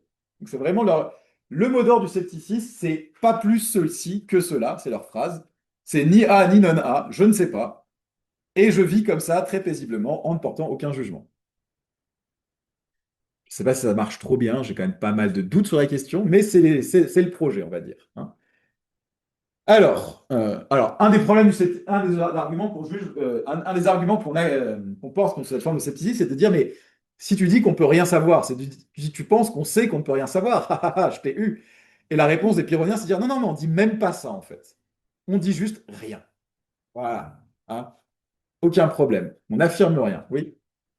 Il y a une sorte de totale déshumanisation de l'homme. Alors, je suis sûr que là, je me demande ce que ça donne si on pratique vraiment le truc, hein. J'ai jamais eu l'occasion de croiser un vrai pyrrhonien en Malte. Une des accusations que Pascal porte, et qui est pas juste Pascal, beaucoup de gens l'acceptent au XVIIe, XVIIIe, c'est oui, enfin, personne ne peut faire ça, quoi. Je veux dire, c'est juste pas possible. Il y a pas de... On n'a jamais croisé quelqu'un qui faisait ça, quoi. Oui. Plus l'académie sont moins radicaux que ça, mais ils sont. Alors, ils sont moins radicaux dans le sens où ils disent que pour eux, pour te guider dans la vie, il faut se baser sur ce qui est le plus probable. C'est-à-dire qu'il y a une sorte de. Alors, ils n'utilisent pas probable, ça se traduirait plus par vraisemblable, parce qu'il n'y a pas de théorie des probabilités à l'époque. Mais il y a l'idée qu'il y a des choses qui ont plus de chances d'être vraies que d'autres une fois qu'on a pesé les arguments. Leur idée, c'est de savoir de quel côté pencher sans jamais accepter définitivement. Donc, on n'est quand même clairement pas sur la même optique que, je dis, le mot d'ordre du péronisme, hein, c'est pas plus ceci que cela. C'est vraiment toujours de dire, il n'y a aucune raison de pencher d'un côté plutôt que de l'autre. Ils sont complètement, en fait, ils sont équanimes, si on peut le dire, hein, selon le sens étymologique du mot. Ils font preuve d'équanimité. Tout est égal du point de vue de leur. Oui. C'est pas une question, mais ça fait appel au bouddhisme zen un peu. Il y a l'équanimité, il y a le non-jugement, il y a. C'est pas une forme de bouddhisme zen. Ce sont C'est une quoi? transmission de pensée qui s'opère depuis plusieurs kilomètres. Oui, effectivement, il y a des idées un peu comme ça dans le bouddhisme et dans plusieurs pensées orientales. Mais par contre, il n'y a clairement aucun lien direct entre les deux de généalogie. En fait, c'est plus une sorte de version. Vous voyez comment ça pourrait être en germe chez Socrate? Un peu cette idée, je sais que je ne sais rien. C'est une sorte de prolongement un peu radical de ça, quoi. Mais effectivement, ça recoupe certaines choses qu'on peut trouver par ailleurs. C'est juste, a priori, on n'a pas de raison de penser qu'il y avait. La façon de pratiquer était assez différente. Il y avait pas de. On connaît pas de méditation sceptique. En fait, qu'est-ce que font les sceptiques? Ben, par exemple, on a un sceptique très connu, c'est Sextus Empiricus. Il écrit des traités de 500 pages dans lesquels il collecte tous les arguments pour et contre sur chaque sujet pour montrer que finalement, on ne sait pas. C'est une autre forme de méditation. C'est beaucoup de chance pour nous parce qu'il y a beaucoup d'écoles pour lesquelles on n'a pas les arguments. Et en fait, on les a uniquement parce que, bah, par exemple, Sextus Empiricus, vraiment, Sextus Empiricus, c'est vraiment un type qui a passé son temps à compiler tous les arguments des autres écoles pour dire que du coup, il se stabilise et on peut rien croire. Et on a ses écrits et beaucoup des arguments qu'on a des écoles, c'est grâce aux sceptiques qui se sont amusés à les transcrire encore et encore. Voilà. Donc c'est très productif, peut-être plus que la médiation, je sais pas. Mais voilà, ouais, effectivement, il y a des liens avec. Alors, ce qui est important pour comprendre le projet de Descartes, c'est que les sceptiques, c'est pas juste des gens qui disent faut rien croire. Encore une fois, on n'est pas à une époque où la volonté existe. Descartes pourrait dire quelque chose qui est si je comprenais que c'est mieux de rien croire, j'ai juste à décider de rien croire et c'est bon, je crois rien. Ok. Mais il y a pas cette possibilité n'existe pas dans l'Antiquité. Pour rien croire, il faut avoir des raisons de rien croire, hein. Il faut que je me donne des raisons à moi-même. Et l'idée, c'est que les pyrrhoniens ont développé ce qu'ils appellent les modes. Qu'est-ce que c'est les modes? Des fois, c'est traduit par les tropes, si vous voulez. C'est des types d'arguments qu'on peut utiliser dans n'importe quel débat pour montrer qu'on ne peut pas savoir quelle est la solution. Donc, si vous regardez dans Sextus Empiricus, il y a plusieurs listes de tropes. Il y a une liste de 10 tropes, une liste de 5 tropes, et même une liste de 2 tropes. Et je vous présente par exemple la liste de 5 tropes. Qu'est-ce que c'est? Donc, prenez dans votre esprit n'importe quel débat sur n'importe quel sujet. Et maintenant, je vais vous montrer comment prouver qu'on ne peut pas savoir ce qui est vrai dans ce sujet. Donc, un premier trope, c'est le désaccord. C'est de dire, déjà, on ne peut pas dire que c'est évident. La réponse est évidente, parce que, quelle que soit la question, on va trouver des gens qui sont en désaccord. Et s'ils sont en désaccord, des gens compétents qui sont en désaccord. Et s'ils sont en désaccord, c'est clairement que la question mérite réflexion et qu'on ne peut pas juste dire c'est clair. De toute façon, même si ça semble clair, vous pourriez utiliser le trope de la relativité.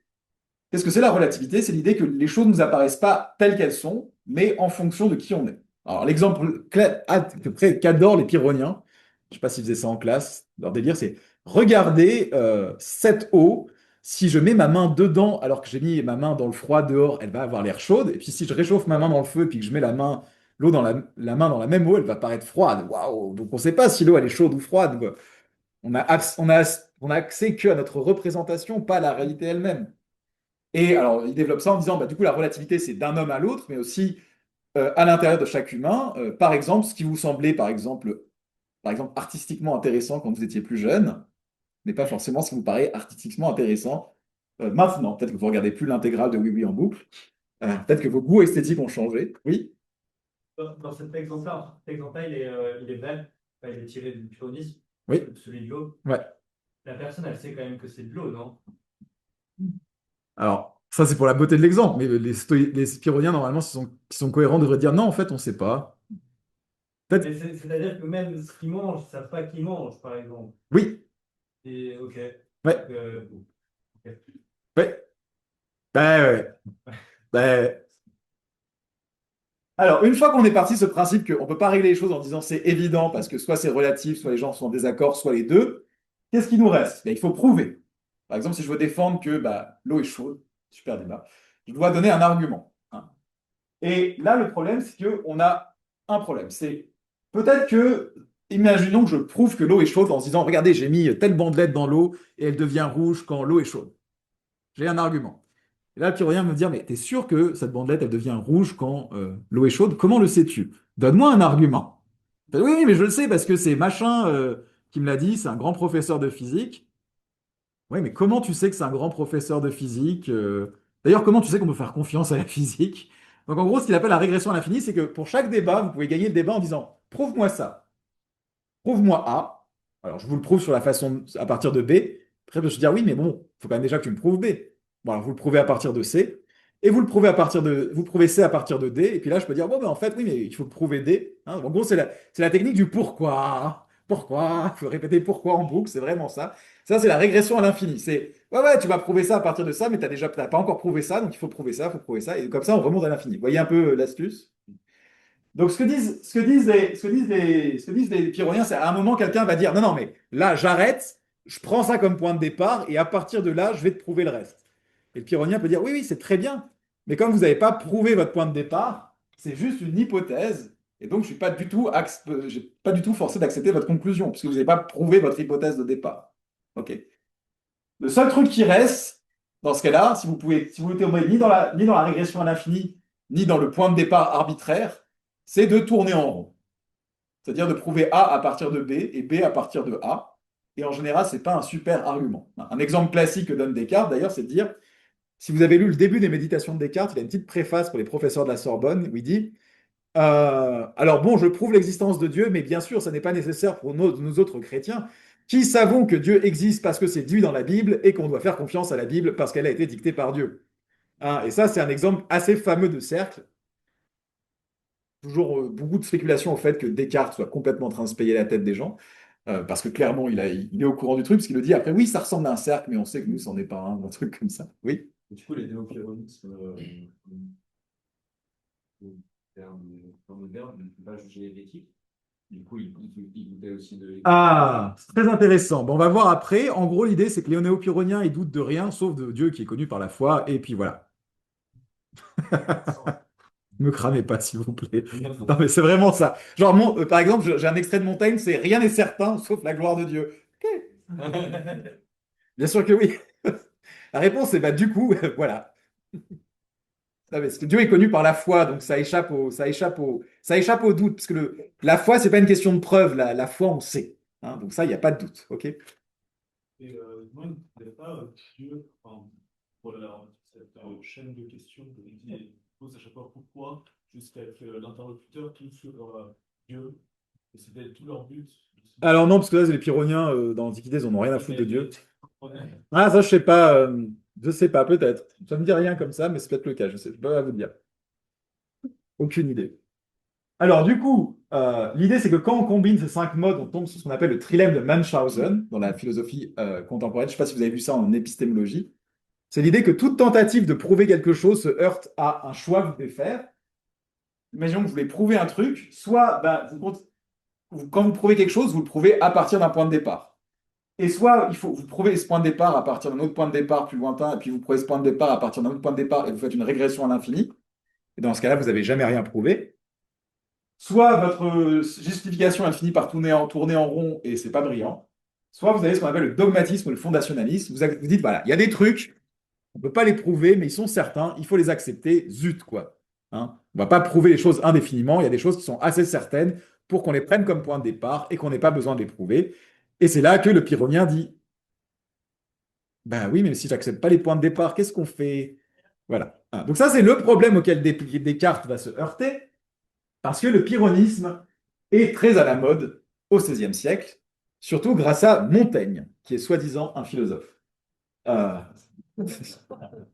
bref, jugement de valeur tout à fait, je déteste Montaigne. Je ne sais pas si vous avez déjà lu des textes de Montaigne, mais en termes, ça dépend, si vous aimez l'écriture en flot libre, ça va quoi, mais en termes de structure, c'est ignoble un texte de Montaigne. C'est ce matin, je suis tombé de cheval, du coup, j'ai pensé à la mort, et en pensant à la mort, ça m'a fait penser à tel autre sujet. Donc là, vous avez un embranchement.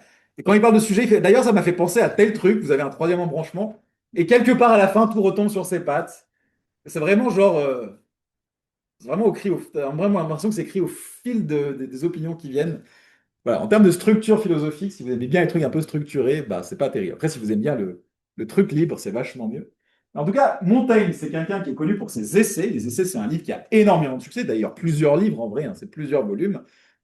Les essais, c'est un peu tout et n'importe quoi. Comme je vous dis, ça peut être une réflexion sur ce matin, je suis tombé de cheval, j'ai été dans le coma pendant 5 secondes et j'ai pensé qu'il fallait se préparer à mourir un jour. Ça peut être sur j'ai lu tel bouquin et voilà à quoi ça m'a fait penser. Ou hier, j'ai pris le carrosse et j'ai vomi et voilà, les voyages en carrosse, c'est très très difficile, blablabla. Voilà. Il y a plein de trucs dans les essais. C'est vraiment, littéralement, en fait, le meilleur truc auquel on peut le comparer, selon moi, sans jugement littéraire, c'est un peu un blog d'une certaine façon, mais de l'époque, quoi. Non, mais c'est vrai, c'est là, c'est littéralement ça. Et c'est un truc qui a énormément de succès. Alors, au départ, Montaigne, il commence dans une mode plutôt stoïcienne, hein, mais peu à peu, il entame un virage sceptique, où il va populariser justement l'attitude sceptique, qui consiste à dire, en fait, on ne sait rien. Par exemple, alors, on est vraiment à l'époque des premières grandes explorations, hein, justement en Amérique, mais aussi en Afrique, avec l'idée, oh, regardez, on trouve tous ces peuples étranges qui ont des coutumes différentes de la nôtre. Qui sommes-nous pour dire que nos croyances et nos coutumes sont meilleures que les leurs? Voilà, nous ne pouvons rien savoir, à part que Dieu existe, bien sûr, encore une fois. Donc là, j'ai pris quelques exemples de Montaigne quand même. Voilà ce que nous dit Montaigne. Il n'est chose en quoi le monde soit si divers qu'en coutumes et lois, c'est-à-dire vraiment les coutumes, les lois, les croyances varient énormément d'un pays à l'autre. Telle chose est ici abominable qui apporte recommandation, ailleurs comme en Lacédémone, donc on est vraiment toujours sur la philo antique, hein, les références antiques, la subtilité de dérober. Les mariages entre les proches sont capitalement défendus entre nous, ils sont ailleurs en honneur. Le meurtre des enfants, meurtre des pères, trafic de voleries, licence à toutes sortes de voluptés, il n'est rien en somme si extrême qui ne se trouve reçu par l'usage de quelques nations. Il est croyable qu'il y ait des lois naturelles comme il se voit chez les autres créatures, mais mais en nous elles sont perdues, cette belle raison humaine, s'ingérant partout de maîtriser et commander, brouillant et confondant le visage des choses selon sa vanité et inconstance. Donc non seulement on peut jamais savoir ce qui est bien ou mal parce que ça varie énormément selon les cultures, personne n'est d'accord, mais en plus c'est l'usage même de la raison pour trouver ce qu'on doit faire qui crée encore plus de variations. Donc la raison est impuissante à déterminer le bien du mal, si vous voulez. Donc on est vraiment sur pas quelque chose de très optimiste sur les pouvoirs de la raison et de la connaissance. Hein, voilà un autre exemple de Montaigne. Hein. Finalement, il n'y a aucune constante existence, ni de notre être, ni de celui des objets. Et nous et notre jugement et toutes choses mortelles vont coulant et roulant sans cesse. Ainsi, il ne se peut établir rien de certain de l'un à l'autre, et le jugeant et le jugé est en continuelle mutation et branle. Nous n'avons aucune communication à l'être. Très jolie phrase, ça l'a dit. Nous n'avons aucune communication à l'être, c'est-à-dire nous n'avons aucun rapport direct avec la façon dont les choses sont vraiment. Nous sommes perdus dans la façon dont les choses nous apparaissent. Parce que toute humaine nature est toujours au milieu, entre le naître et le mourir, ne baillant de soi qu'une obscure apparence et ombre, et une incertaine et débile opinion. Et si de fortune vous fichez votre pensée à vouloir prendre son être, ce ne sera ni plus ni moins que qui voudrait empoigner l'eau, car tant plus il serrera et pressera de ce qui sa nature coule partout, tant plus il perdra ce qu'il voulait tenir et empoigner. Donc ça, c'est la reprise du scepticisme au XVIe siècle. Et encore une fois, il faut vraiment voir que Montaigne, c'est pas n'importe qui, c'est un auteur qui a énormément de succès. Donc Descartes écrit au XVIIe, mais on sort d'un siècle dans lequel le scepticisme est quand même une philosophie qui a été remise énormément à la mode, pas que chez les philosophes professionnels, mais comme je dis maintenant, il y a un plus grand public intellectuel pour ce genre de choses, avec l'imprimerie, etc. Donc le scepticisme, c'est quelque chose qui est dans l'air du temps, et qui va se heurter en fait au début de la révolution scientifique. Comme vous voyez, c'est un peu d'un côté on a ce truc, il faut être humble, on ne saura jamais vraiment, et de l'autre côté, vous avez des gens qui s'extasient en disant ouais, on a enfin prouvé que là, le Soleil il est au milieu de l'univers. Donc on est vraiment à une période charnière où En gros, en vrai, c'est les derniers instants du scepticisme tel qu'on le connaît comme ça. Ce sera plus jamais une philosophie à la mode après. Ce qu'on appelle scepticisme, il y a des scepticismes qui sont à la mode au 19e, 20e siècle, même au 18e siècle, mais en général, le scepticisme, il est associé à la science. Maintenant, quand on parle de scepticisme, c'est plus le fait d'être prudent, de se baser sur des preuves. Ici, le scepticisme, c'est l'idée que ça sert à rien de faire de la science. On ne saura jamais comment est le monde. C'est complètement débile. Donc, c'est vraiment une forme de scepticisme radical qui aura jamais autant de succès. Mais là, on est vraiment au moment où le scepticisme est en train de battre son plein. Et donc, il y a quelqu'un qui va essayer de répondre au scepticisme, et on va s'arrêter là-dessus pour reprendre en 2 semaines, c'est Descartes. Donc, il faut vraiment voir que l'œuvre de Descartes, j'arrive dans 5 secondes, même si, en fait, ça c'est quelque chose assez marrant, je ne sais pas si on aura le temps d'en parler, ce qu'on retient de Descartes, c'est le doute. Le doute, c'est la première méditation sur les 6. Le doute, c'est préliminaire. Le but de Descartes, c'est justement de prouver que on peut prouver absolument des choses dont il est impossible de douter. On peut construire des sciences indubitables. C'est pas la partie de son œuvre qui a mieux survécu, mais c'était vraiment le but. Son but, c'était une réponse au scepticisme. C'était pas un accompagnement du scepticisme. Et donc les méditations, si vous avez lu que les deux premières méditations, vous pouvez lire par exemple la 6e, où il prouve l'existence du monde extérieur. Il prouve qu'on peut faire de la physique, selon lui, hein, bien sûr, je l'éprouve entre beaucoup de guillemets, hein. Mais le but de Descartes, c'est justement de répondre à ça, de dire non, non, mais le scepticisme, c'est nul. La science, c'est bien, on peut connaître des trucs. Et donc, on va voir ça dans 2 semaines. Donc, pendant 2 semaines, je vous mets les textes de Pascal à lire, parce qu'une fois qu'on aura fini Descartes, on va enchaîner sur justement comment Pascal rebondit sur la tentative de Descartes dans les pensées. Et pour la semaine prochaine, vous avez le texte de Boès de Dacy à lire. Je l'ai mis dans le même fichier que les textes d'Abélard dans le médiéval. Alors, allez-y maintenant. Question? Forme de scepticisme, Mhm. est-ce qu'elle n'apparaît pas quand même plus récemment avec dans l'école de Francfort, tout ça, c'est-à-dire Non, parce que, alors, on va peut-être pas rentrer dans ce débat-là. Le scepticisme ne nie pas que la vérité existe. Le scepticisme n'a de sens que si le concept de vérité a un sens, si vous voulez. C'est l'idée qu'on ne peut pas la connaître.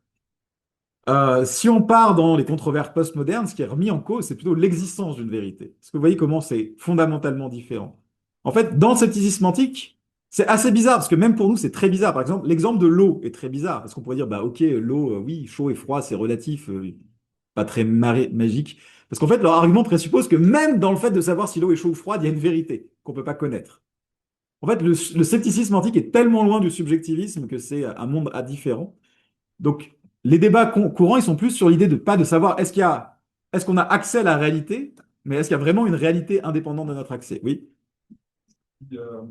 pour les sceptiques, À la somme. ils disent cette somme de Ouais. la régression à l'infini, Mhm. jusqu'à l'infini, parce qu'il y a un peu comme dans la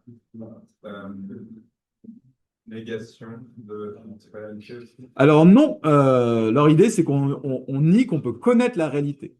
Parce que la connaissance nécessite des preuves, et on ne peut pas avoir de preuves définitives, parce qu'on tombe dans la régression infinie. Il faut vraiment distinguer le niveau métaphysique, est-ce qu'il existe une réalité, une réponse correcte, et le scepticisme, c'est vraiment une thèse épistémologique. C'est est-ce qu'on peut avoir, est-ce que la connaissance est-ce qu'on peut avoir une connaissance de cette réalité? Comme je disais, du coup, les débats un peu houleux qu'il y a eu au XXe siècle autour de Foucault et du postmodernisme, c'est qu'on est sur des thèses beaucoup plus radicales. C'est l'idée qu'on n'est pas sur des questions est-ce qu'on peut connaître ou pas. On a la question sur est-ce qu'il y a quelque chose à connaître. Parce que vous voyez, donc c'est un mode assez différent finalement de ça. Par exemple, là, ici, Montaigne ne nie pas qu'il puisse y avoir une bonne réponse à la question est-ce qu'on a le droit de manger ses enfants? Il dit juste, bah, la coutume est tellement variable que hein, c'est difficile à savoir. Est-ce que vous voulez reprendre un petit morceau? Non, ben voilà, c'est pas exactement la même chose. Vous voyez, c'est pas un constructivisme, c'est vraiment une négation de la possibilité de la connaissance. Donc, c'est pas une thèse métaphysique sur l'essence du monde. Parce que ça, ouais. Surtout,